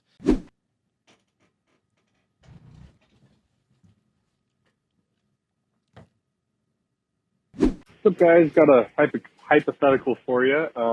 Let's say that we live in a world that you can only date somebody exactly like yourself. So same habits, hobbies, fears, whatever you may, top to bottom, just like you. What do you think that the best and worst part of dating someone exactly like yourself would be? Cool. Thanks, guys. This is a real look in the fucking mirror. Yeah, this isn't great. Let's start with the best, I guess. We can't. Not a lot there. We're not. I mean, even if there was something, the best is that like I'm good at doing nothing. I can chill. I can be like, you want to watch a movie tonight? You can do that. I mean, that's if you're dating a dude, bro. What's that? Most chicks are not gonna like that. Well, but she's dating me. Like this is a personality she already has, right? Like she has my personality traits. She's a mirror image of me, so she would like chilling on the couch. Okay. So we're assuming we're already together. What would I like about the relationship? And well, no, that's not really a question. Then it's like I don't know. I'm confused. I think it's just. I think it was just like if you were dating someone who was just a mirror image of you, what would be the best parts she brings to the relationship? What are the worst parts? So basically, what's the best part you bring? I was going to say, what do you like about yourself? What do you not like? What's the worst part? Yeah, it's just it's not a very roundabout way to ask you. What do you like about yourself? What do you like about you, and what do you hate about you? Yeah. I think it's like the better question is more like, what do people want to date you for, and what would they hate about you? Because I think that most girls. Not most. Well, again, everything is always stereotypical. Like, I think when you're like, I just want to sit on the couch for like 12 hours, they're like, I want to go apple picking. I want to go on a date. I want to go dancing. I want to do all those things, So I think that I haven't run into that much. I think the new age girl is down with chilling. Is a Netflix gal. Yeah. I think she's. I see e-girls being talked about all the time. Oh no, can't call them n-girls.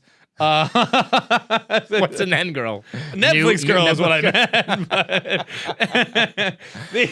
How about like a S girl, like a streaming girl? A streaming girl, yeah. She's S Club 7. The goddamn. I mean, I would think that people would say that we're funny. I hope that's the case. If that's not, if we can't say that we are more funny than the average person, then we are in trouble. Yeah. Let's get confident, bitch. We're funny. I'm fucking funny. And man. I think what they won't like about it is what just happened. A severe lack of confidence. I'm funny without a shred of self-worth. That's it. There's your answer. I know for a fact I'm funny, okay? I'm just gonna fucking say it. I've known it since I was little. Known it since I was a fucking child that I'm funny. People laugh. When I'm out, people laugh. I can see people's faces when I talk to them. They laugh almost the whole time. Yes. I'm fucking funny. Yes. That's what people would like about me. He said almost the whole time. Sometimes they stop, but for the vast majority, they're laughing. Like, don't get me wrong, I'll miss sometimes. But most of the fucking time, I get good laughs out of people. So that's what you'd like. But you wouldn't like that one in between time. That small window where you're not laughing, it's a problem. Like, what does this guy think he's doing? Does he think he's funny or something? No, the the severe lack of emotional stability and confidence. Yeah, you no, know? for sure. That. The borderline sociopathy is an issue, no doubt. Sociopathy is a great word. That's a great way to put it. Sociopath is beat to death. Sociopathy is not. Which, by the way, I don't know if this is the right term. Like, I don't know. Like, I said I was funny, not smart. What time is it? 4:18. It's 4:18 p.m. You can hear it in his voice. Oh man! Like it's the like you'd be like, so like how does that make you feel? I can't answer that question. I just give you a lot of N/A's, not applicable. I don't fucking know. I don't know how that makes me feel. I know how it's supposed to make me feel, and I'll act that way if you want. But it is not. It just doesn't make me feel that way. It just doesn't happen. I don't know what to tell you. It should, and it just doesn't. Dude, we were talking about the other day, me and Cons, just like Sweating in here. like grudges and stuff like that, and like I was like, I just pretend to be mad. I really do. Like I should be mad at you. like I know like I was supposed to say like a line was crossed here, and like I'll act for 10 minutes. Mhm. I'll give you 10 minutes of like, how dare you? And I'll be like, With who? anybody. Anybody. Like anyone in the world. Obviously, it happens more the significant other than anyone else, but Yeah. like absolutely anybody. Like, actually, I won't even act with most people. I'll just be like, I don't care. It's fine. Like, I'll tell you what I don't think I can do. I don't know if I can do this ever again. I don't know if I'm ever going to be in another like full-blown relationship, because I don't think I can tolerate anymore. Like what you're describing, like you're pissing me off, you're bothering me, and I'm just going to tolerate it because we're together and I have to. Like, obviously it has to be like it has to keep happening. What's it called? I don't know. repetitive behavior. Yeah. If it's just like one time, whatever. But if it's just like, boy, my significant other really drives me nuts because they just keep doing X, Y, Z. Oh, It's I'll just like, speak up I'm on not that. gonna fucking date you. I'll I speak can't. up on little annoyances. Yeah. It's actually the bigger the things you should be the upset bigger about. betrayals. Where I'm just like, yeah, no, Whatever. fuck it. I just think I'm at the point where I'd be like, okay, well, all right, like fuck you then. If you ever like really trash me and do something horrible, I'd be like, okay, well, like have a good life. See you later. Like, I'm not gonna be mad. I'm not gonna throw a tantrum. It's just Kevin's let's just always keep it gonna moving. have a go bag. Like, Yeah, we can move in together. seriously. I'm bringing a backpack. Honestly, Just, I'm ready to that's go. it. I'm gonna have a metaphorical go bag for the rest of my life, and it's just like, okay, oh, all right, like you totally stabbed me in the back. All right, cool. Like, good luck. See ya. See ya. Not even gonna. It's not even be a thing right here. It's a waste of energy. But yeah, I don't know. the idea of like, I should be mad at you, but it's just not But there. like, I will act for 10 minutes and then I will go take a piss. I'll You come know back. what sucks? And I remember this was like one of the breaking points for me when I would not really be mad about something, but I was like, I have to cash in on this to keep the balance to keep things in balance. Like, if I were to do this to you, you would hold me over the fire for it. I don't want to do that to you because I kind of do like a treat others how you want to be treated. But if I don't get my money's worth right now, you're just going to keep pushing. You know what I mean? Running the debt. Yeah. I was like, oh boy, this is a bad sign. This is not a good sign. Next up. Hey guys, so I just quit my job today, but I was working at a startup, and before I quit, I sold some of my stock for like $200,000. So I'm wondering, how long can I just like take off and bum around before I just become a bum? Yeah, I don't really want to get a job again anytime soon, but I realize I can't just like retire forever. But yeah, I'm just wondering, like, how long can I just like do nothing before it's not okay? Thanks. Right now, for the 1 minute man I did on, there's 2 out right now about Philadelphia with COVID and then Justin Turner. And a lot of people, of course, are like, well, it's not a big deal. And this guy just goes, I hope all you white trash fucks enjoy killing your grandmas. It's great. I don't think I could ever be unemployed for a significant period of time. I think, dude, Even if I just cashed in, unless you're like, but even if I were wealthy, I think I got to keep it moving. The thought of just like watching everything dwindle with no income would bother me a lot. It's not even. I wouldn't even be like the money going down. It would just be like I often jest that I'm lazy, and it's certainly partly true. But It's ambitiously lazy is the term. Ambitiously lazy. Mm-hmm. But the like yesterday, I actually have been like a little. I get because we have like a second wave and like it's like the pandemic's kind of back again. I've kind of been a part of like I've been thinking for like a week or so where I was like maybe if I don't have to go, I won't Why go, risk it? right? Yeah, and yeah. we always have guests, so every day has been a reason for me to come. Mm-hmm. Yesterday was our first day without a guest in God knows how long, and I was like I'm gonna take the morning, and I had to clean up a little bit, and then I was like actually I don't need to go to the office today, so I'm just not gonna do it. And then I sat there. And within 3 hours, I was like, "What are you doing, John?" I'm telling Like, you, that's well, it's not an age thing, but it's partly an age thing. Like, I mean, there was a time where I would wrap up the blog by 11 a.m. and I would just watch TV and chill and love every millisecond of it. And now I'm like, I watch like one show or something, like an hour episode, and I'm like, okay. Like, So what am what I gonna, are we gonna do now? what am I gonna do here? You know what I mean? Like, it's not as easy to do nothing as it once was. No, Which is a bad thing about getting old. I don't like that. Now, don't get me wrong. I got over it, and I sat on that couch from 3 p.m. Push through. until 3 a.m. Yeah. Well, yeah, because then there's also just like, well, what do I have to do? Right. So, Like we're in a pandemic. There's really nowhere to go. I can go to the fucking gumbo shop across the street, which I haven't hit yet, and I can't wait to. the gumbo shop? It's a crawfish place, so I imagine they have a gumbo there as well. I don't know how a New York gumbo is gonna go, but we're gonna give it a whack. Probably not great. But the yeah, I was just like I powered through it, but I could power through it for a day. And also like I got second wins because like World Series is almost done, and then it's like okay, and then Yeah, it's like, when there's a reason or something to watch, it gets a lot easier. But if I had to do that again this morning, couldn't. I wouldn't have been able to.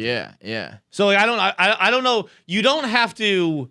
But okay, here's the deal. You don't have to get a job to not be a bum. If you have a couple $100,000, it sounds like you're doing pretty good. You obviously can't retire, but you can wait until the right job comes around. But you got to have something. You got to fucking start becoming a craftsman or something like that, or fucking paint or write a play hobby or like a goal. You of gotta some sort. do something. Yeah. And as long as you're fucking doing something, I don't think anyone will call you a bum. Be like, I mean, at this point, you're a wealthy eccentric.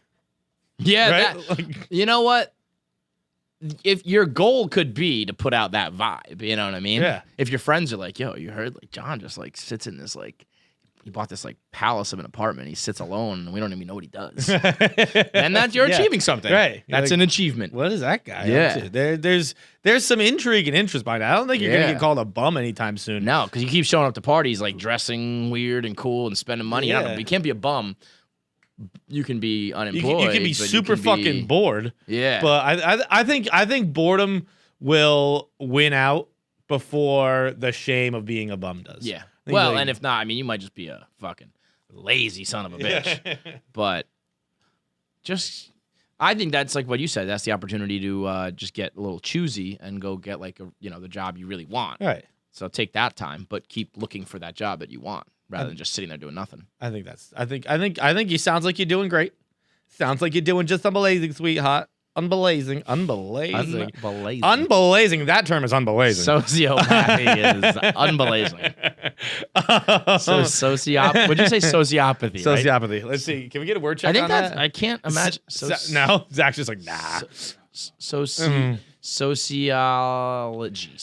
That's sociology is the study of humans. Sociopathic, sociopathically, sociopathy. I think that's gonna be it. I mean, if I Google it, yeah. Yeah, and I think it's how the pronounced sociopathy or sociopathy, homeo. I'm trying to think of other words that are that way. I mean, a mental disorder characterized by disregard for other people. But how do you say it? I would say it's sociopathy. Oh, it doesn't have like a pronunciation thing. Sociopathy. Yeah, sociopathy in Psychology Today. Sociopathy refers to a pattern of antisocial behaviors. Stop and with your attitudes. sociopath jokes. Start with the sociopathy jokes. So sociopathy, boy, I tell you what, Psychology Today is a lot more dangerous than WebMD. the Really hits the nail on the head. joke with WebMD is like, oh, I get cancer. That fucking never happens. Shut up. This one, sociopathy refers to a pattern of antisocial behaviors and attitudes, including manipulation, deceit, aggression, and lack of empathy for others. Sociopathy is a non-diagnostic term and is not synonymous with psychopathy. though the overlap lends to frequent confusion. Sociopaths may or may not break the law, but by exploiting and manipulating others, they violate the trust that the human enterprise runs on. There are definitely some points made there. That's the thing. Everybody throws that out now, and it's like if you've told a lie in your life, or you've ever like broken up with someone, You've or ever violated their fucking trust. gaslit someone, you're a sociopath. God, if you say gaslight, I'm gonna light you on fire with gas. I'm gonna fucking pour gasoline on you and set you on fire. You're gaslighting me. No, you're just actually fucking crazy. Last voicemail of the day is brought to you by Faraday Brand. Right now, the trends are like coming and going. They change, they turn over so fast. By the time you hop on one, it's over. And that's where a brand like Faraday comes in with the classic timeless look. You don't have to shop for right now. You can shop forever with timeless pieces that will last a lifetime of wear. I mean, that's kind of how I shoot for. I try to wear the classics, you know? You're wearing like just jeans and a hoodie, or like solid colored shirts, or normal things that you can wear, whether you're young, old, work, not work, whether it's 2020, 2040, you'll always look, presentable and sharp with high quality, comfortable clothing for life. Faraday Brand makes sustainably minded products with a thoughtful focus on fabric, with a thoughtful focus on how long it lasts, and for a guaranteed lifetime of fashionable, high-quality wear. They're committed to the community. They're committed to the environment. They're committed to the Surfrider Foundation, which is they regularly donate to the Surfrider Foundation and 1% for the planet. So they are doing their part to stop global warming. You should too. The company is run by the Faraday family. They're very hands-on. They keep it in-house. So they're a small-time operation, mom-and-pop type of legacy operation, the way we are here at KFC Radio and Barstool. So support them. The Legend Collection is really legendary. It's the softest, coziest shirts with high quality and fashionable looks that stand up every day. So go to Faraday Brand, FAHERTY brand.com/KFC for 25% off. That's FaradayBrand.com/KFC to get 25% off your next purchase. Hey, KFC fights, whoever's producing this episode. Had a heated conversation with some guys that I woke up with or grew up with. Those are two incredibly different things. Can't wake up with or grow up with. I had a conversation with a bunch of guys I woke up with. Entirely I different. meant grow up with. If you wake up with a guy, it means something very different than if you grow up with a guy. You're going to have entirely different opinions from those two things. I mean, continue, but how do you confuse those two? This guy I woke up with. I mean, we were going over some of our favorite Reddit threads from back when, and one of mine was, which minor inconvenience would you wish upon your worst enemy? Some of the things that come to mind,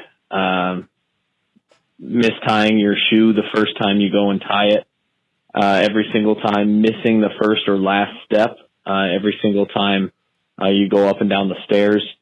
My personal favorite was every time they go to use a bottle of ketchup, the clear ketchup-y residue comes out every single time, no matter how much they shake it. Want to know your thoughts? Curious. Thought it'd be a good missing question. the final step at the top or bottom. I mean, that's not minor. That puts the fear of God in you. That feels like you're about to die. Yeah, that's like because you could. That's not minor. When you feel like you're about to fall, now if it happened every time and you eventually just grew accustomed to it, I think the problem why it is so scary is it always feels like you're about to die because it happens very infrequently. Right. So maybe that goes away, but that's not minor. That's fucking terrible. That's like when you're leaning back on a chair and you feel like you're gonna fall. I mean, that's the scariest thing that can happen to a human. The ketchup water is a. I mean, that one doesn't bother me anymore. There was a time in my life when I was like, ew, gross. But I mean, if you get ketchup water in your bun right now, you don't care? No, not even a little bit. Oh, I mean, like, don't get me wrong. Sociopathy, baby. Don't get me wrong. Like, if I fucking squirted out a water bottle's worth, that would be one thing. But it's like just a little bit. It's not like I'm picking up a soggy bun afterwards. No, but God, like, I mean, I would absolutely prefer it. I think never it's one of those happens. things where like that grossed me out as a kid, and then it became such a pop culture reference that I was just like, I don't fucking care anymore. Like it's too many people cared too much to the point where it just turned me off to it. Yeah. But like if I felt it through the bun and it was a soggy bun and it ruined my sandwich, that would bother me. But it's just a little bit of juice. There's a lot of juice on a burger. Mm-hmm. Between the burger, the hot dog, burger, the ketchup, the mustard, the tomato. There's a lot of juice coming out of a burger. I can't. Once it's all fucking mixed up. We're all the same in the dark. But what was I gonna say? I was gonna say only standard definition television, but that also might not be minor. Yeah, That might I be mean me. that's pretty major. torture. How about every single time you clip your fingernails, you clip them too low? Oh, that's a great one. That ruins your week. Yeah, especially if you don't, but if you chew tobacco, you have to start giving it to people again. You open it for me. If you buy a tin that day, Yeah, you can't get your fingernails underneath it. Get your fingernails. And like, I mean, you like open up a can or you do something else and it hurts every time. Ugh. It's always the day like you need to fucking put a new key on your key ring. Yeah. Speaking of, like you forget your keys. Like, I don't know. Every time you leave the house, you forget your keys. Ugh. That might not be a minor either. No, because you can't forget your keys because then you can't get back in the house. But like maybe you forget them at the office, Or you forget like your wallet or something. Yeah. because like you can Like, get, something that call makes a you go locksmith. back. Yeah, you have to go back. Yeah. Again, I wouldn't even like that's. But maybe these are minor and it's just like absolute day runners, so they're perfect answers. Yeah. You forgot a button on your button down. Like one was off key, so you kind of like oh, Yeah. fuck, And you got to take- redo it every take it time. all Oh, out. yeah. That's a good one. That feels like it takes forever. It takes 6 hours Yeah. minimum. Yeah. The hot water takes just a little bit longer than usual That to sucks. come on. Or just, you don't have too much. Like have you taken a cold shower recently? Yeah, Saturday morning. On purpose? Yeah. Because you needed it? Yeah. I guess it's different when you want it. When you want like a nice warm shower and you don't have hot water, that's like the worst thing. And you gotta like you're like just splashing it on and it gives you that fucking like that feeling, that rush through your body. That sucks. Your socks are never matched. I don't give a fuck about that. But like, no, they're not put together. You do spend your morning trying to find the matching one, but they're not together. So you're kind of just like fumbling through a drawer, be like, "Where's that other one?" And you keep thinking you see it because you're not smart enough to take the one you found out of the drawer. It's like, that's there the it one is. I have. No, it's the same goddamn fucking one. Shit. You son of a bitch. Let's see. You guys don't just do that every day, or That's not just your life.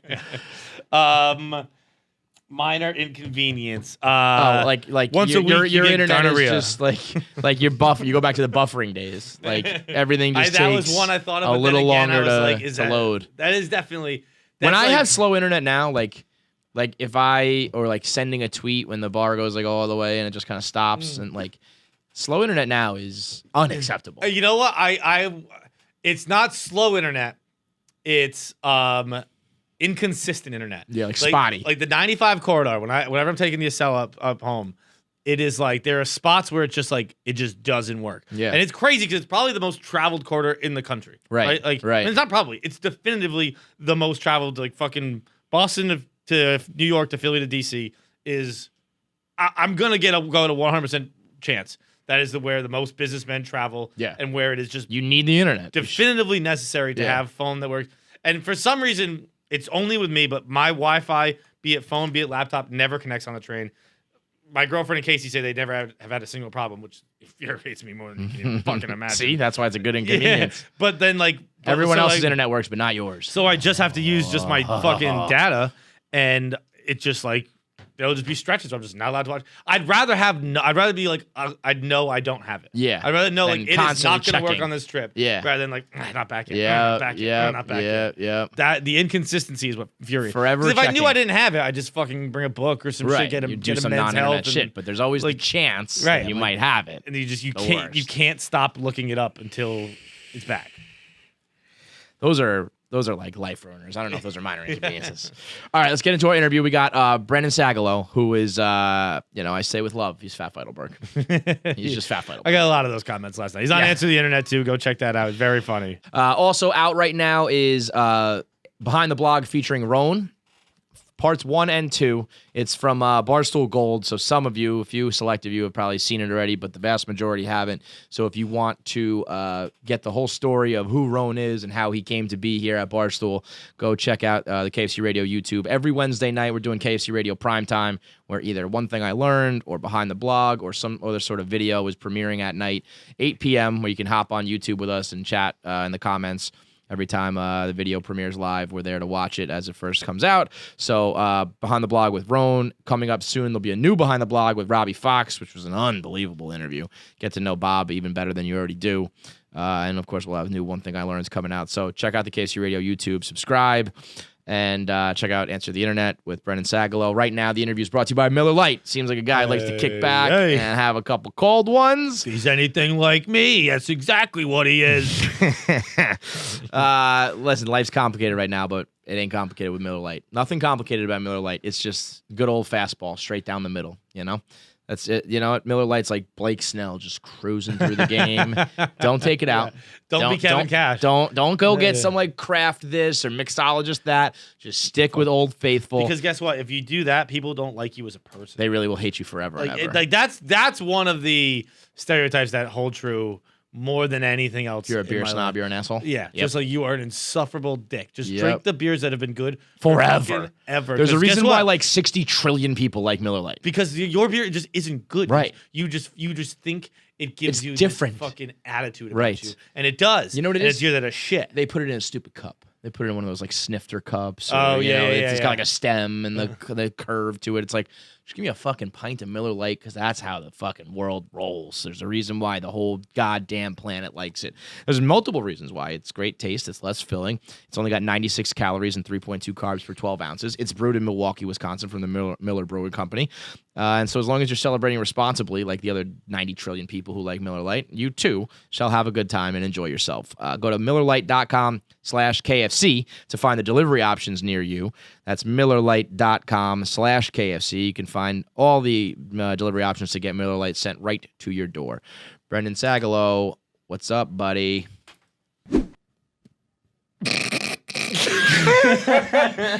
That didn't feel good at all. I was getting lightheaded in about 10 seconds.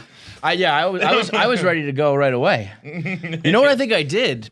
I think, is it possible to take too deep of a breath? I felt like my it was too full. I was uncomfortable. But how do you I was armor, just babe? watching your thing where you were pointing out how the new iPhone that came out, and I was on the subway screaming. I was like, yes, this is it. It's fucking crooks, They are man. such motherfuckers. And my dude. phone is breaking down right now. By the second, it's just. I getting colder and always worse. thought that was kind of bullshit, and it is. Once it starts to happen to No you, way, you're dude. it's, like, oh, yeah. it's clearly not bullshit. These It's guys, they just definitively want to see happening. how fucking far that they can get with being evil. And I don't think there's an end. And I kind of don't blame them. No. Like, I mean, that's the white person in me is like, where do How I much sign more? up? Yeah. Like in their position, the- I do the same thing. The no course. charger thing is just like, well, we can make them give us another $39.99 or whatever the fuck it is, or not. That is Why such not a just make them do fuck it? you, dude. Oh, it's so fucked up. You know what they need? They need one guy, and they probably have this, but they need one guy to be in that room going like, guys, come on, we have the money. We got the money already. Yeah, we don't Let's need that tone anymore. It the fuck down. Well, that's like on that Social Dilemma thing on Netflix that came out like a month ago. The guy was like, "Why? How come there's not a person in the room saying?" Well, everyone's a little too addicted to Google. Because that's the fucking point. We're trying to get them addicted. But that doesn't make much sense to me. It's like, really, how much money do you need? Like all of it, Brendan. Oh, all of the fucking money. hate it, dude. All I of the hate money. it, How much man. money do you need? I have no money. Any money would be great. Any of it to all of really, it. That's how- really hate it. It really does. It's funny. It starts that way. I guess if you're like born into it, or you're the son of someone rich, whatever. But if you have no money and you make money, you figure you would kind of like remember where you came from. course. And I don't need all the money. And it's like, no. Once you get a taste of it, you want all of it. Of course. You want all of it. Of course, yeah. But even like these people, like you look at rappers or whoever that started, they do that shit, but they're not evil about it. Right, Like they'll like charge like they want it, but $50 for a sweatshirt or Yeah. whatever, but you buy it because you're like, of course, I Yeah, get yeah. that. Merch is expensive, but they're not like, yeah, you get $50 for the sweatshirt, but you have to buy the hoodie and then zip it back up, which is an extra $250. Yeah. They don't just fucking No, absolutely. what they fuck you do right now in is your they face. give you the album for free. Yeah, As long that as you buy the bundle sweatshirt. shit. That's I gotta a tell you, racket. I was watching your show. I was gonna punch someone on the subway. That's what I try to do. Incite riots, incite violence. Yeah, man, you were mad. Yeah, that's usually how I live my life. I See, the interviewed- thing about that, though, which I said with it, is like,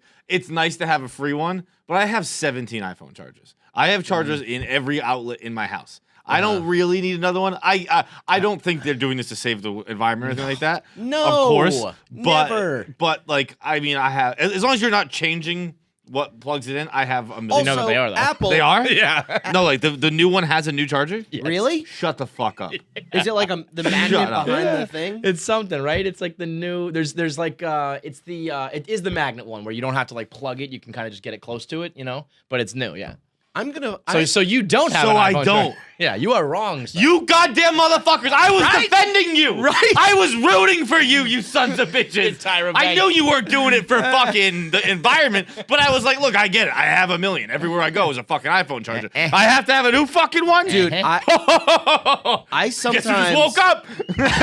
look who pulled into the Come on driveway. inside. Come on in. Come in the house. The water's warm. Dude, I have fantasies of everyone in my family dying and everyone close to me dying so that I can have like a Travis Bickle Bickle, or is it from Who's Taxi that? Driver? Oh, or Taxi, what is that? The Scorsese Yeah, Oh, movie. you know, yeah. you're talking about classic films? Wrong, Yeah, we're wrong, wrong show. place. Oh, really? You want to talk about like blockbusters from 2006 to 2012? You're in the right I'm place. sorry, I thought this was the rewatchables. No, I have fantasies of everyone in my life leaving me or dying so that I can just go, all right, get a fucking gun, go to Apple HQ and kill everybody. I have those fantasies, dude. I have that. I'm like, what kind of gun? Like, it warms me thinking about it. I go, what kind of gun will I kill everyone So you're with? telling me the only thing holding you back is family and friends who might be disappointed in you? Yes, Yeah. which I think holds a lot of us back, right? Oh, so much. I say every day I wish I had no friends or family because then I would just pick everything up and I would just move to the Bahamas and I would live literally on the beach. I wouldn't even have a house. I would Yeah. just sleep on the sand. Yeah, or get really dark with it and kill yourself. That's what I think about all the time. I go, man, if nobody Now loved- you've come to the right show. Now you're speaking our language. How would you do it? Oh, I think about this all the time. I would, I'd sit. This is like so tame, but I would. The honest answer is sit in my car in a garage and just fucking turn it on. Oh, no. Play some. Because you go out coughing, right? I hate a cough. Not What for do me. you mean? I think you zonk out. I think it's. I think No, just- you pass out. Dude. Look, like we were just discussing. We were. The He said burning alive's not so bad. No. I agree. I agree because I've looked into this. It and burns the nerve endings. You yeah, don't feel anything. you stop feeling stuff. Right. And You, you just gotta sit there still on get fire. there, folks. Yeah, that's It's, true. it's a tough journey, but the destination's the reward. Yeah, people aren't screaming in pain for nothing. They're not just doing that. Have you for ever burned yourself? But what Imagine movie? your whole body. Yeah, I that's think you were saying 2006 blockbusters. The Denzel. Man on Fire. Nope. That's funny. Begins with an E. End of Time. Oh, And, Equalizer. Equalizer. When he's fucking Got the nail gun. when and he's shit, no right? when he's got the guy in the garage and he's fucking smoking him out. Uh-huh. A lot of He's coughing. coughing. Too much coughing for What do me. you, oh, coughing. Yeah, I thought yeah. you said coffin. No. Well, He will like be that in the happened in coffin. House of Cards too, where he killed the guy, didn't he? Yeah, Or like a didn't he- and then put him in the apartment. garage or Yeah. something. You know what I want to do? Also, piggybacking off our conversation, I do want to set myself on fire. Okay. I do want to stage it so that it looks like spontaneous combustion, and I Mm-hmm. want to go down as one of those people who died of spontaneous combustion. I'm gonna be honest. I think the fire detective would catch you there. Almost immediately, the arson detectives Yeah. would be You'd like, be like, nah, he lit himself on fire. yeah, the matches. How would they know? The matches, How- the gas, it's all right there. No, listen, you have a match. You think you are gonna outsmart fire detectives? Well, if there's who are, if- which is not a profession. It's if just, the we're fire gonna keep going with this. Okay, I would love to hear. My grandfather was a arson detective. Fire Oh, detective. yeah, we're gonna go with fire Yes. detective. You like that one? Okay, fire detective. I, Fire He was a guy. pyrotechnic. Listen, who if there's- chose the right path. If there's ever been somebody who's ever gone down in the books as spontaneous combustion, they duped the fire detectives. But no one has. But they had. That's what I mean. There's like records of what they believe to be. I don't know if they like go down. I don't know if the fire detective officially puts it down. I think he doesn't. 'Cause I would he'd be hope not, or else he's the he'd be worst like, fire the detective boys in the at world. house We were really- clearly talking about this. really yesterday. lay into this And I one. was like, it's very clearly like there was a spark from the fucking thing, and that's what set on fire, and there's no evidence. Or you were smoking a cigarette, and that's what set it on fire, and the cigarette burns up. I don't know. You There's don't no think way that you can there's actually a spontaneously possibility- combust. Well, we are just created by a bunch of atoms, right? So like, and Could the, just- the world. I am talking out of my ass, but just let me fucking go, dude. Let me go. The universe was created by a a Big bunch Bang. of atoms colliding and then exploding, Yeah. right? And you don't think that maybe can happen inside of a a person's personal body? Big Bang. That would be awesome. I mean, if I could die from a Big Bang, again, yes, I would love that. I want the fire detective to say, this looks like a human Big Bang. He goes, personal Big Bang. Seen it, takes a big drag, and then he's seen it only once before in 78. Oh man. So what's your story? I feel like I mean we've slowly been getting to know all the New York City comic crowd, and I just like names pop up. You guys are like the new Opie and Anthony. I will fucking take that, man. That's all. Yeah, I will gladly take that shit. But you know, I just notice as I get to know one, I see. You know, he talks about this guy, and then that guy talks about that guy, and I just kind of keep connecting it. And Brendan Sagalow has been the name popping up more and more and more. That makes me so happy. I will tell you this: I'm not going to recommend anybody to you. I'll recommend a fake guy, and I'll come in with a mustache and start talking in French. You can also find me on the Brendan Sagalow podcast. Just search him; it's the same thing. Are you from New York? Long Island, baby. Long Island. Yeah, I can smell the 516. scumbag. Should have guessed from the earring. Oh yeah. Yeah. The earring and the classic car tattoo. Dude, I leave. Yeah. Oh my God, who have I become? That's what happens when you're from trash. You just you go like, that'll never happen to me, and then not me. you wake up one day and you have eyelashes on your headlights, and you're like, oh fuck, God damn. Yeah, it's dude. like, well, I was I'm from thinking- trash, but I'm not that. Yeah, I'm no. not that I was guy. thinking the exact opposite at the start of the show when we were talking about like the Apple boardroom, and like you're like, I'd never be that evil. If I'm ever in the Apple boardroom, I'm like, yo, poor people could die. Yeah, let 'em him go. Yeah, as soon as I'm like, guys, we should, and then some chick starts giving me a massage, I'm like, actually, you know. I can get down with this. Yeah, Long Island, That's how they get you. Syosset. I'm a Oh, big rep. Like I rep Syosset hard. Yeah, you're a big piece of shit. I'm Yeah. a huge piece of shit. Me and Syosset, Judd man. Apatow, dude. Yeah. Because Judd Apatow does it, so I'm like, that's fucking cool, man. He reps Syosset so hard, so I'm like, I gotta keep that going. Do you hate 631 with like a burning passion? Is there a rivalry? No, but like Feeney, who's been on the show, right? Yeah. He's one of my best friends. He constantly just creates this fake fighting between us. There is none? He's always like, Is he 631? He's 6'3", Okay. and he's like 5'16", this fucking douchebag right here. Oh, and I'm like, can't we just be friends? I think of 631 is like the Hamptons to me. Like that's where It's you're Suffolk, going out. right? Yeah, Suffolk. You're Yeah. going out there to fucking like vacation almost. Where Nassau is like the normal And place also you live. these 6'3" pussies. Now I fucking now these 6'3" pussies always act like they had it rough, and it's like, shut up, you stupid Yeah, douchebag. fuck You're off. from Long Island, Yeah, okay? none of it's bad, yeah. Yeah, you didn't grow up like in Detroit. You didn't grow up on 8 Mile. You fuck. They're always like, I hate. This is what I hate about Long Island people. Is especially white guys from Long Island. We all saw fucking 8 Mile, and we were like, "That's me. That's my life." And I hate people that try to be like, I grew up poor. Like it's a fucking badge of honor. Yeah, And it's yeah. like, no, you didn't. Yeah. You fucking. You think it makes you cool or tough or whatever. Yeah, I'm going to defend the guys for a second here because I think every white person saw 8 Mile and we were like, Yeah. that. I remember like throwing Mom up spaghetti, like, you know. fucking gang 313, signs. of course. Everybody, I like my whole fucking hockey team came out. We're in the locker room like, boys, this is it. I watched that movie. I watched that movie like 2 or 3 times a year. I fucking yeah. love that movie. I love that guy. The I battle rap know- scenes at the end. Oh, I love that movie Lotto. so much because it was the first scene. That was the first movie that really spoke to me as a white guy. The sex scene. Yeah, Where with I was Brittany just Murphy. like, that's okay. 8, So eight seconds in a fucking warehouse. Fucking 3 quick pumps and we're done. Like Oh that. I was yeah, like, that's still me. Yeah, oh yeah. Still Yeah, me. I was like, let's say I was 10 when the movie came out, 12, whatever. I don't know, whatever I was. And I was like, every sex scene I'd ever seen was just like scaring me. Like, oh my God, that's what I have to do 45 one minutes day? of that? Yeah. That's a lot. Fucking Top Gun, fucking romantic music and mosquito nets. This This is just a quick, dirty. I mean, once Oh, Brittany I love Murphy, it. rest in peace, once she licks her hand, I'm like, yeah. Listen, Oh, that's the best, I'm coming dude. right away. Yeah, that's the You best. can do that to me right now. You lick something, it's going off. Yeah, I can see a chick picking her teeth at a Chipotle, and I'm like, I'll get a fucking boner, dude.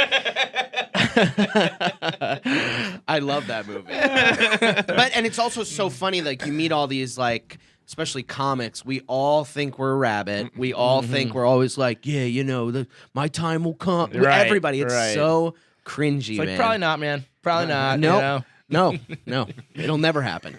I'm gonna say that. You know who you are? You're Cheddar Bob. So where's the camera? You're Cheddar Bob. That's who you are. Do you feel like I can't tell? Like I said, we've been getting into it so much more, so my eyes are opening up to so many more acts. But I can't tell if that's normal. Like, there's always been this many people. Has there been like There's so many people. Is it more so than like when? How old are you now? How long you been doing it? 29. I've been doing it 10 years. So like when you first started, just with the rise of podcasts, the rise of social media, the rise of TikTok, like everyone all of a sudden's a comedian. You know what I mean? It's like it used to be like you had to be funny enough to get on stage somewhere. I don't feel like remember that time at all, and I don't think I think it's always been.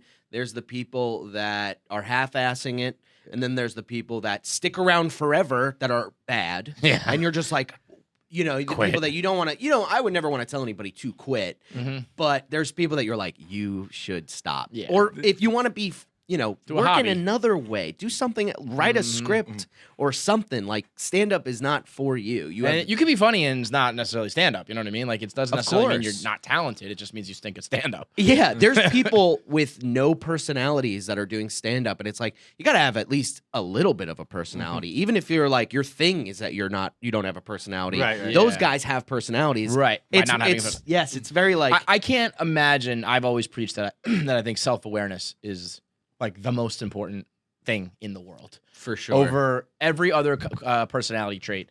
And to not have the self-awareness to realize you're not good at stand-up, like it's pretty fucking Dude, obvious. I've seen. No, I'm not like hanging out in the clubs every day or anything like that. But I've seen a good amount of stand-up comedy. I've only seen one person ever where I was like, they should stop.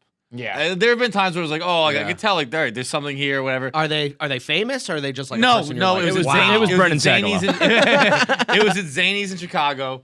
It was the show I was at. Rosebud. It was Rosebud was the headliner, and I forget if it was the person before or two people before or whatever. It might even be just like I don't know who it was. I don't want to like accuse someone who it might not have been. Yeah. But it was someone on that ticket, and I was just like, this is fucking bad. You know what's and like fu- I've been around for like I've gone to like the fucking like New York Comedy Club on like a Tuesday night and ended up sitting there while they do like the quick mic pass offs after like the act is done. Late night, and they it's call like it. This son of a bitch will stay there 2 for- a.m. yeah. and it was just, Dude, it was just late me. night is like I had a before all this I had a like plan with late night was like a part of my schedule. I would do all my spots and then I would go up and I've I don't know how to say this without being a douche, but I've cut my teeth enough there where I can go up first or second on late night without having to wait an hour or whatever.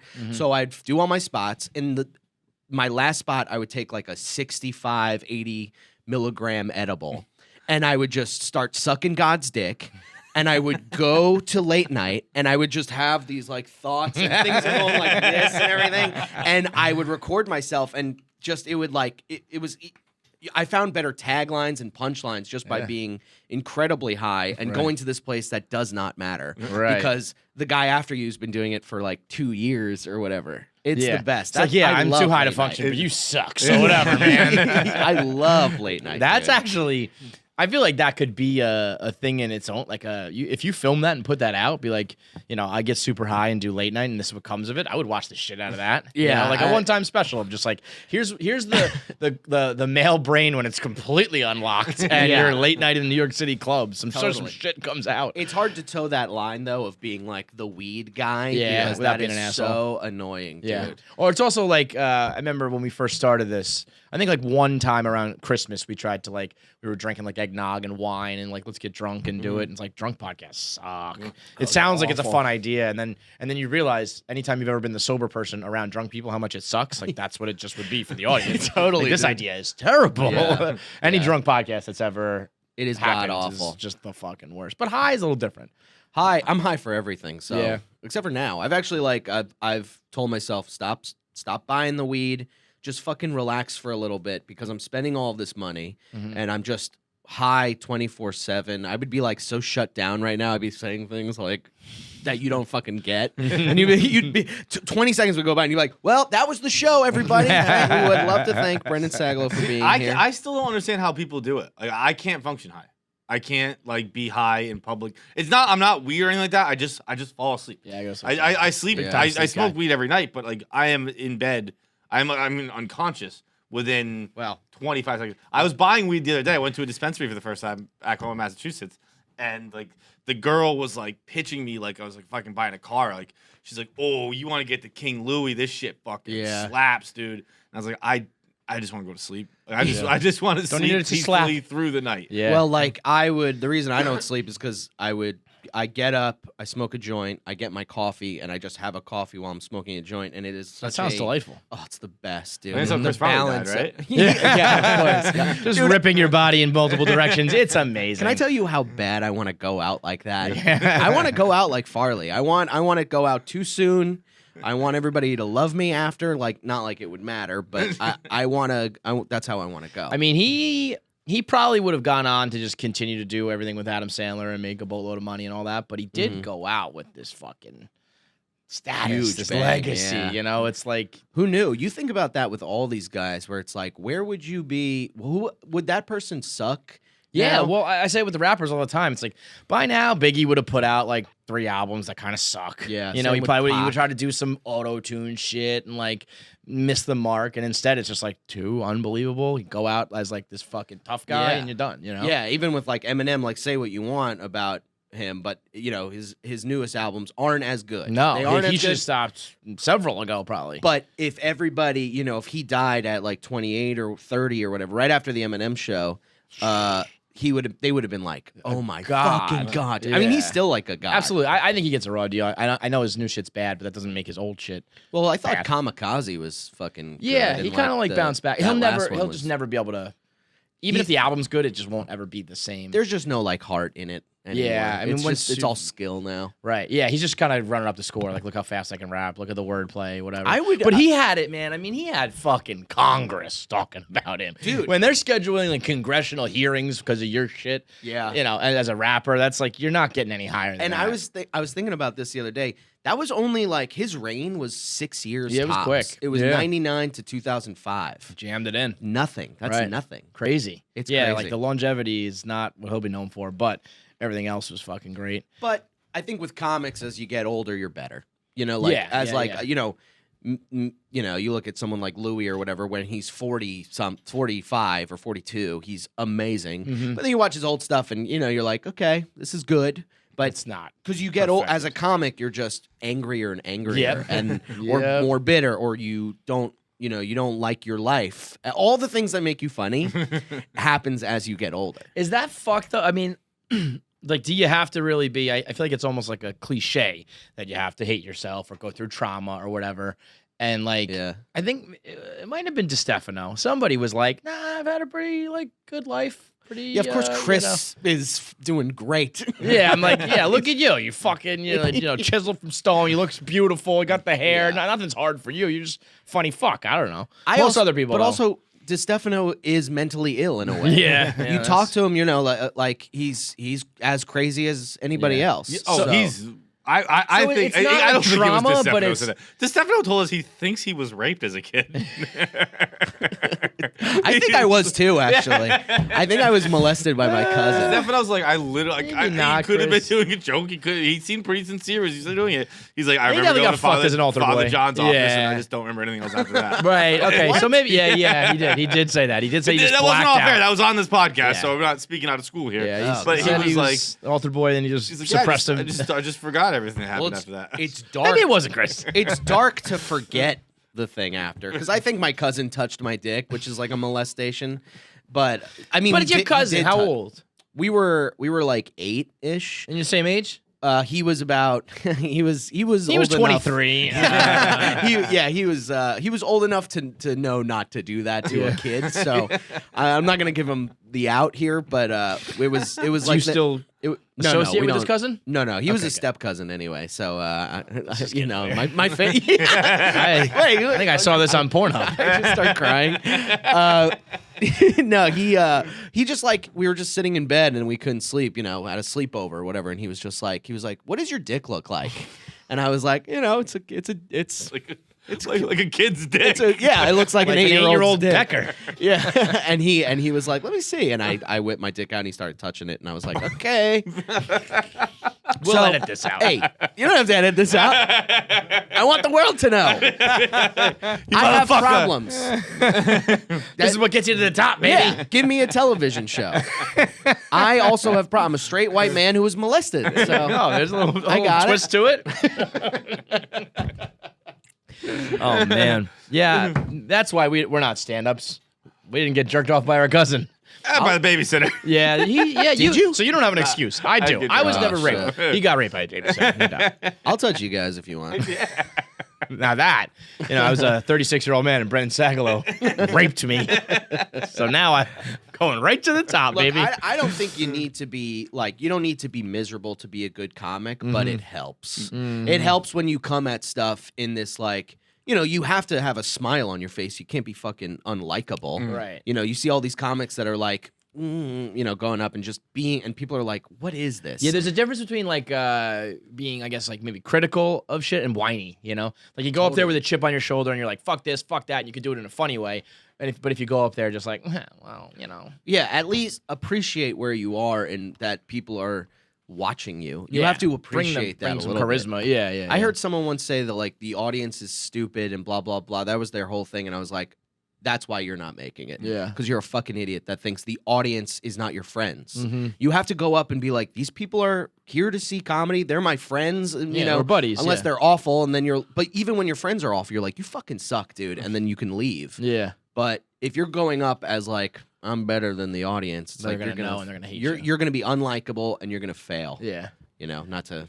I'm being too pretentious right now. No, but Anytime I talk shop, I get very Well, no, I think that's part of it too, though. Is I think you can tell people who take it the craft seriously. I mean, I think we ask a lot of times, do you sit down and actually write? Do you Yeah. Yeah, I don't know if I could ever do that where it's set aside the time to just sit there and write material. When we write shit, we write a blog, we publish it, we get the immediate benefit or feedback or Dopamine hit. Yeah, for sure. Well, but if I was just to write a blog and then just put it away, I'd be like, well, I'm not gonna do that. You know what I mean? Stand-up's a lot like that too, Yeah, there's because a lot you can go up that night. Right. So the turnaround is great. That's why it's so hard to write a script, because you're sending you're sending it to your friends, and then they're sending you stuff back, and you're like, okay, got to tweak this, got to whatever. And you're not in the same mood 2 months from now as you were when you were starting it. You might have changed your whole fucking everything. So I've learned to just put shit out. You just have to write it, do it all in one. Don't even have a second to not do it. Where do you put it out though now with YouTube, I guess, or whatever. Yeah, you got to go just digital now. I feel Yeah. anybody who's not, if you're just sitting around waiting for the clubs, no, it's probably not anytime soon. It's all there is a thing now that when you're sitting with I was writing today before I came here, and I'm just sitting with my notebook and I'm looking at it and I'm like, what is this for? Who is this for? Because I'm playing in parks, I'm playing on roofs, and it's cool, and it itches that scratch of I need to tell jokes and stuff and talk, but it's there's right now we're very locked up. It doesn't seem like there's much of a future in this right now. COVID, let's say we get a vaccine. Let's say 6 months from now, it's all good. You think it'll just go back to what it was? I feel in a way it's almost signaled in the comedy world, podcasting, YouTube, focus a lot of your effort on that as well, as opposed to just get back on the road. Or do you think it'll just go back to let's just do 50 nights and 50 shows and 50 nights? Right in the middle of that. I think people are going to go back to the clubs, and people are going to be but then there's also going to be park shows, and there's also going to be rooftop shows. That'll just keep going. But the the comics that are smart are going to go, well, we can't let that happen again. Mm-hmm. It's like when you lose a job and you have no money and you're like, I got to start saving. Right. So the next job you have, you start saving up. Mm-hmm. So now it's when everything goes back to normal in 14 years or whatever, people are gonna be like, yeah, I'm gonna do stand up and this is how I can make my money, but I have to start working on my YouTube or start working on my Instagram. Because to me, we've dabbled a little bit with live podcasts, and it's even me personally, and then signaled through our sales team, they're like, well, you're gonna reach 300 people that night, and that's it. You know what I mean? And you guys keep doing it so you can amass Yeah. that. But for me, coming from a digital world, it's like, well, if we do that and we put it on YouTube or we put it on some sort of video platform, you're going to reach just that many more people. Yeah. But for your craft or whatever you want to call it, being on stage is so important. Yeah, you and know? it's also feels good. It feels Yeah, good to just be like it, right? in Yeah. front of people, on stage, live. It's Yeah. cool. And like you can look at it as, you know, positively, like there's 300 people there that might not know you or might tell a friend or whatever. And that's like a cool way to look at it. Or you could be smart and go, let's do it live in front of these 300 people, but let's also film it, this. yeah, right. And let's put this out on YouTube so that it reaches more people. So it's the live bit of thing, both. and Yeah. if you're not filming your shit, then like, what are you even doing this for? You have to put it online. You have to put it on the talk. The talk. Are you on the talk, bro? Yeah, because I'm a pedophile, I'm on TikTok. So I remember what I was telling him one time. Like he didn't know anything about it, and I was saying like every night before I go to bed, I'll just like pop on TikTok. And I'm like, I mean, before I go to sleep at night, like I watch like little girls dance because it just feeds it to you. And it's like, no, give me something funny, dude, but it's brutal, man. It's brutal. Yeah, There's some you have to when you first get on TikTok. It's all like these prepubescent chicks. Even if it's 18, as like a 29 or 36-year-old, you're going like, I can't. So you have to like start liking shit that you're not like. Like I'm like trying to fix my algorithm by liking like fishing stuff, like anything that You know what doesn't I'm have getting to right do now? with a girl going like, I'm a savage. I'm getting moms of TikTok now because because I'm so old and washed up. I've like friends have sent me that, and I've sent it to other moms that I know, and now I'm just getting fed like 40-year-old women on TikTok. I don't know what's worse. See, my at algorithm- least like the teenage, getting old moms on TikTok feels even creepier to me somehow than the young girls. It feels very weird. The whole thing. My algorithm would never fix because I don't like things with a lot of likes. Out of spite, like You've got like, too much I'm success. like, you've got enough likes. Like, I don't Spread 'em you know, around. What is almost like a vote. Like, what is my vote? count Yeah, here? yeah. Like, if I like, I'm scrolling like I don't like Halsey's pictures. I just follow her and I'm like, fuck, she looks good. I with a like shaved head. Halsey's pictures. Yeah, but I'm not gonna double tap it. She's got enough likes there. Yeah. So I would just scroll the main page, whatever they feed to me. And it would just be like, well, that's because I imagine whatever they feed to you already has a lot of likes. Yeah. So I just never like anything. Never. Just be like, fuck this. We're Whoa, you trying need to. my validation? Shut up. Next video. This guy does TikTok. Our producers here are always trying to find us stuff, and so we've been doing like Always Sunny type voiceovers or whatever. Oh, that's great. Shit like that. This guy comes to us the other day, and he's like, "Oh, this one, you could do this one," and it's a dance. And I was like, "Whoa, we're not doing a dance." But I'm thinking like if it's something like like two fucking whatever, maybe we'll do it. Nah, they dude. play it for us, and it was like this whole fucking routine. And I looked at him, we looked at each other like, are you guys fucking crazy? Are you fucking insane? First, it would take us days to learn this. And Yeah. second of all, nobody wants to see this. It is fun to dance a little bit, though. Oh yeah? It is You fun just to feel dance. naughty, Brandon? I got You just feel so saucy? I went so crazy over the quarantine that I just started learning like in sync dances, and I like Oh. yeah, and I pretty Now, well, much you know what? Now you're kind of speaking my Well, language. because I Yeah, when the I was tell. Go on. What's the one where he's like what's it's gonna be me? I think I could do Yeah, let's go. Let's go. You have to play it. You want me to put it on? Yeah, let's Yeah, all right, all right. I got it. It's like every little thing. Yeah, baby. See? Oh, wow.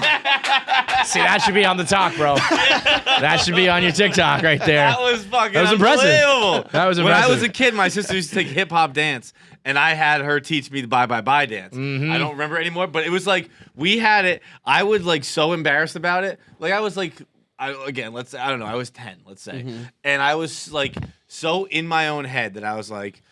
My house, you couldn't walk by my windows and like see in my house. Like a person couldn't do that. But I was like, all right, Someone's watching. If we do it in the living room, like we Yeah. were doing it in the unfinished part of our basement, just like in a corner where there were no windows, no anything. so creepy. And I was just like, all right, so hang on. So it's ba, ba, ba. And it's the only part I remember now because it's the most famous part. But I knew the whole thing fucking top to bottom. That shit was, aged I mean, well, for you man. to pop up Yeah. here and do it right like that, too, I mean, that was impressive. Buddy, I am constantly seeking validation. Okay, I needed Give somebody. me your love. Give me your attention. I mean, that was something, dude. Thanks, dude. So you said you've been doing the parks and Yeah. the rooftops and whatnot. Yeah. Are you thinking about getting on the road or doing it? I'm on the road. I've been on the road a couple of times. I've been at this place, Soul Joel's in Royersford, Pennsylvania. They're doing it great. I mean, Are it's- the places that are open? Are they kind of like off the beaten path, or like normal clubs back? Or are you going to like some crazy shit that you've never done before? Well, I did comics at Mohegan Sun, Mm-hmm. which was terrifying. This was in like the heart of COVID, so it was crazy. like, it's like you do the show. They're great because the green room is like, it's like 2 people to the green room. You got to wear the mask, and then after you leave, you go straight to your fucking room, take shrooms or whatever, and then just bug out and do that for It's about crazy for the audience. I'm Thursday. good. Yeah, You fucking animals out here touching each other, whatever. Dude, it's fucking crazy. And like, they keep the distance and everything, and you don't have to really do a meet and greet, which is I mean, you got to be a colossal asshole to be doing a meet and greet on both sides. To touch set it anybody. up and try to get money out of it, and to be a moron who actually engages in it. You got to be a fucking idiot. But then I'm doing like I'm at a brewery in Connecticut and Manchester in next month, and I have no idea what that's going to be like. But that's so off the beaten path. Are these paying the same? No. That can't be the same, right? Because they're only doing like a quarter capacity or whatever, so it's a fraction of what you're used to making. It's not paying well because, comedy club owners, they're family, but they're criminals. Okay, so any chance to be like, we can probably say that we didn't make that much money because like they can use it to their advantage to lie for sure. So but I need the money. I it's my livelihood. So what do I do? What am I gonna work at Amazon or something? I like legitimately thought about that. I was like, should I work at Amazon? Because I'm not making any. This was There's when another comedy hook was- for Thought you, about working like delivery in a factory. What were I we have working no here? idea, but they were the only things. This Boardroom? was in like March, April, when everybody was losing their minds. So I was like, they're the only thing that's still open right now. So maybe I can. But I just powered right through that, and Just took a bunch of edibles and forgot about that idea. Yeah. So now that would work. I think you could be a Amazon delivery man and you play a Great. little Kevin James-ish type of role. He was Yeah, the yeah. delivery man. Dude, You're I used to deliver food. It was like the best job in the world. It was great. Why? You go- yeah. the because- best job in the world. Yeah, and I'm talking. Delivery man. There's Apple CEOs, and then there's delivery boys that make $80 a day. Why But was it so It was just good? great, man. As like a young kid, I'm doing comedy, but I'm like, I'm driving this food around and I'm listening to O&A and I'm smoking weed and people are like, you go to houses and they're like, food's here. Everybody's Yeah, you're the super hero fucking every- happy. Yeah. Yes. All right, You sold me. makes sense. Yeah, I kind of fucking and, get it. and there's like, I've had so many jobs where you go into a place and you're like, am I gonna have sex with someone in here? That's every the single dream. dude. I started at Barstool Sports. It was 5 guys. I was like, I'm gonna fuck someone. Here. I fucking know it, man. I'm gonna fuck someone. Crazy. It really You is haven't every yet. job. You're like, I can't wait to have sex with somebody I work with. Yeah, I'm so excited to torpedo my career by was gonna fucking say, a mediocre it is- person who works here. It is absolutely the worst idea that absolutely everyone engages in. Oh, because there's something to it. You're like, oh, we work That close together. quarter It's syndrome, great. man. Yeah, Yeah, I never like got off on that idea where it's like, oh, it's like someone we work with. It's just like I've been around you all the time. You're the only person I talk to. I Dude, guess we're missing We one. might as well step put- here. yeah. I used to walk dogs. This was like 6 years ago, or like maybe 7.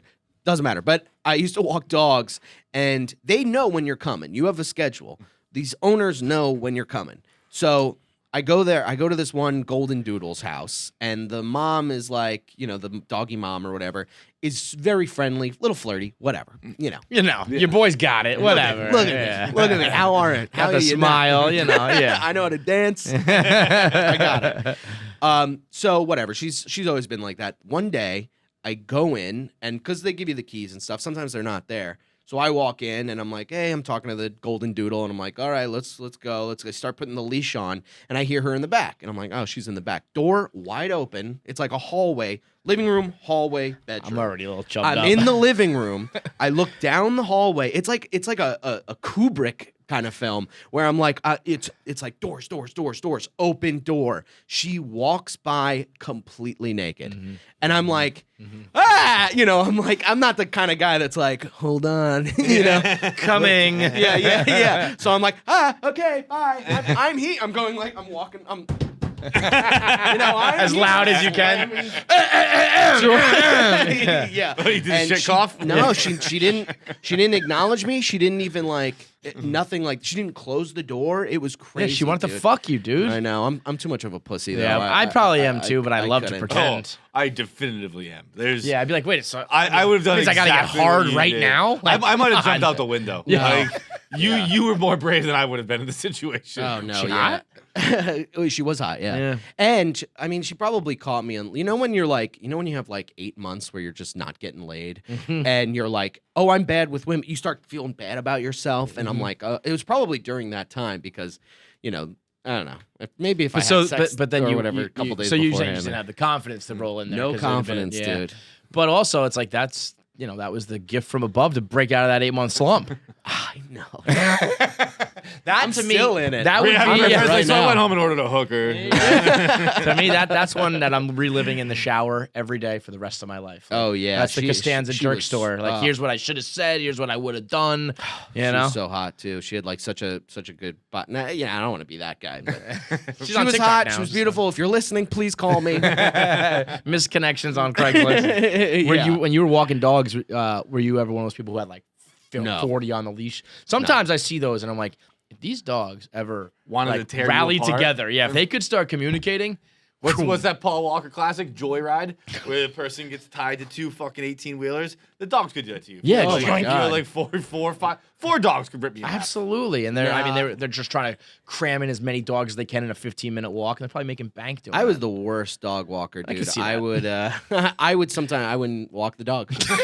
I wouldn't tell. I'd come in, I'd be like, I'm too tired, and I'd sleep on their couch. In their place? Yeah, I'd sleep on their couch for like 45 minutes and go like, Scruffy was great today. He didn't pee and he didn't poop, but he had a good walk and stuff. So it's like So when they do shit on the rug, you it go makes like, sense. Like, yeah, oh, I didn't sorry, he just wouldn't poop. It was really bad. I used to try that with my parents, and they'd be like, "Get the fuck back outside and walk the dog until it shits." That's what you're supposed to. Yeah, it's not a time I'd thing. come back. There's a goal in mind. I would sit in the backyard and play on my phone, and I'd come back in. I'd be like, "She didn't go to the bathroom." I'm like, well, Get get back the out. fuck back outside out till she there, goes to the yeah. bathroom. Well, like you also don't know. Like I was so young at that time there. I was like, I didn't know that they need to go out to walk so that they can sleep that night. So it's like they're, You ruin everything for the next like 12 hours. These yeah. owners must have been like, why is Scruffy so energetic? Yeah. Oh, Like- because this fat idiot didn't bring him outside. What's the worst job you've had? Is that it? No, that was a good job. Worst job I ever had was I worked at Fridays. I worked at Fridays and Friendlies. And I Friendlies always get sounds those. awesome. Friendlies was horrible, dude. You just smell like food. You smell like ice cream. You're wearing those shitty, I hate working in restaurants because you have to wear those fucking shoes, the non-slip shoes. Oh, that yeah? just pick up a bunch of I didn't know you had to food. wear special shoes. No, I've worked in a restaurant. They did not acknowledge. They did not tell me about that. I just worked in the back. What? That's where you need them. It was like my uncle's restaurant, so he's probably like. You weren't. Well, I was. right. It was child labor too. Like I was like 14, 15. So it was like he's like best case scenario he dies. Yeah. I don't know. Every job I had is like such a normal job that it's like the only reason it was terrible is because I just didn't want to work. Did You know? Fridays Every job have a sucks 'cause song? it's a job. Was Fridays a singing place? Fridays was a singing place, but I never worked as a waiter or anything. I worked in the ice cream place at Friendlies. Was the friendly Scooping place. ice cream and shit. Yeah, must yeah. have Making forearms little, like- making Yeah, little man, those Mickey is- Mouse things and stuff.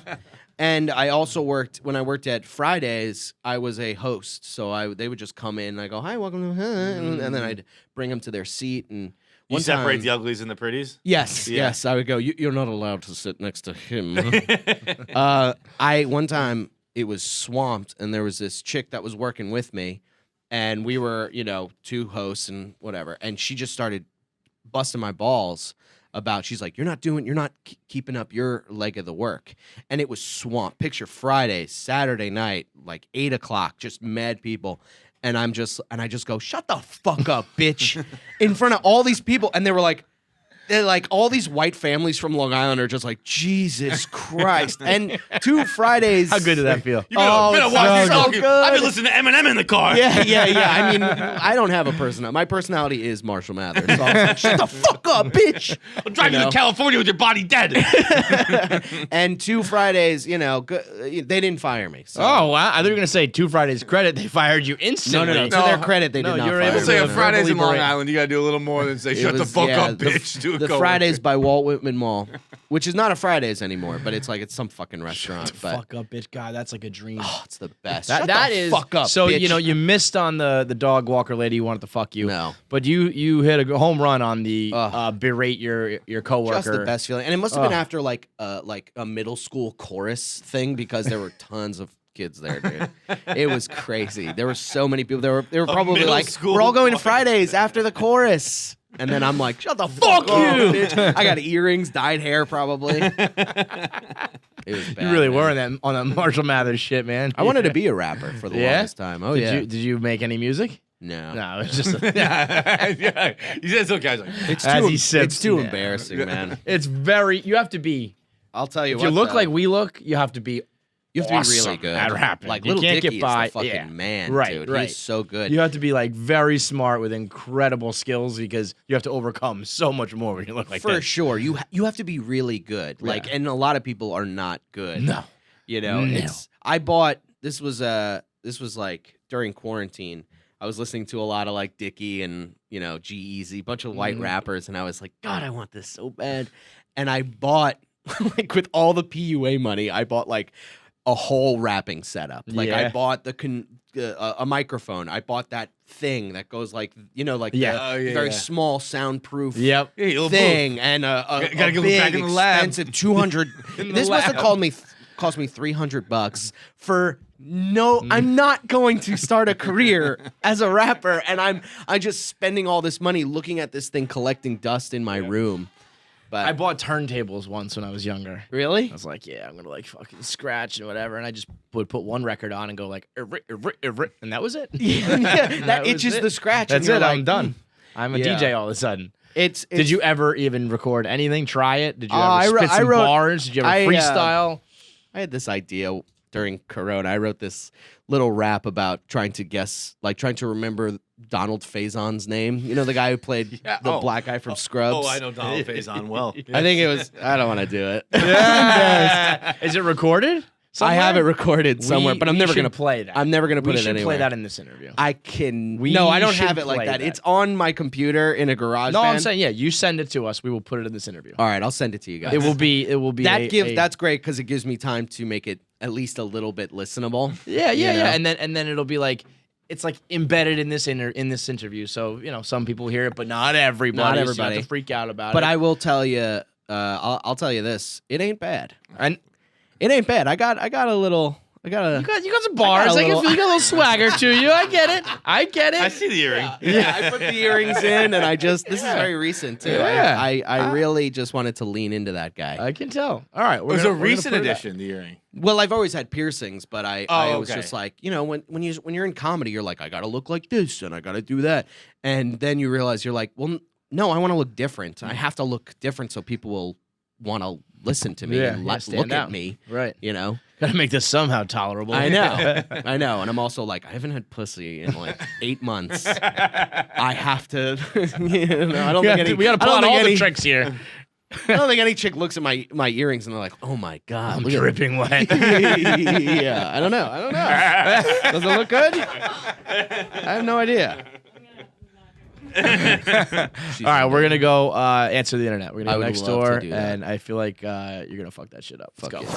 yeah. I'm gonna hit you with a little YouTube sabermetrics. Okay, only 15% of people who watch the videos on the KFC radio channel are actually subscribed. That means Oh, you fucking lurkers! I'm right? tired. Yeah, I'm free tired of lurkers. 85% freeloaders. Retweet, like, fucking heart on Instagram. Rate, review, subscribe. If you enjoy content, double tap it. Literally- double tap to subscribe. Just click. It doesn't. I think you only have to click it once, not even double. Well, okay, just fine. one click. But I'm not a mathematician. Just a one click works. Because Because I don't want. If you double click, you might subscribe and then unsubscribe. Oh, true. So just one well, click. then 3 clicks. 3 clicks to subscribe, because otherwise, I mean, it literally doesn't affect you at all, and it will basically make our careers so much better. Oh, Please so much fucking better. do it. Oh, you'll get us so good. Please. You'll get us going Come so on. good. 85% of you. Triple Don't like. be poor. Triple time. The thing. The subscribe thing. Smash that button, as they say.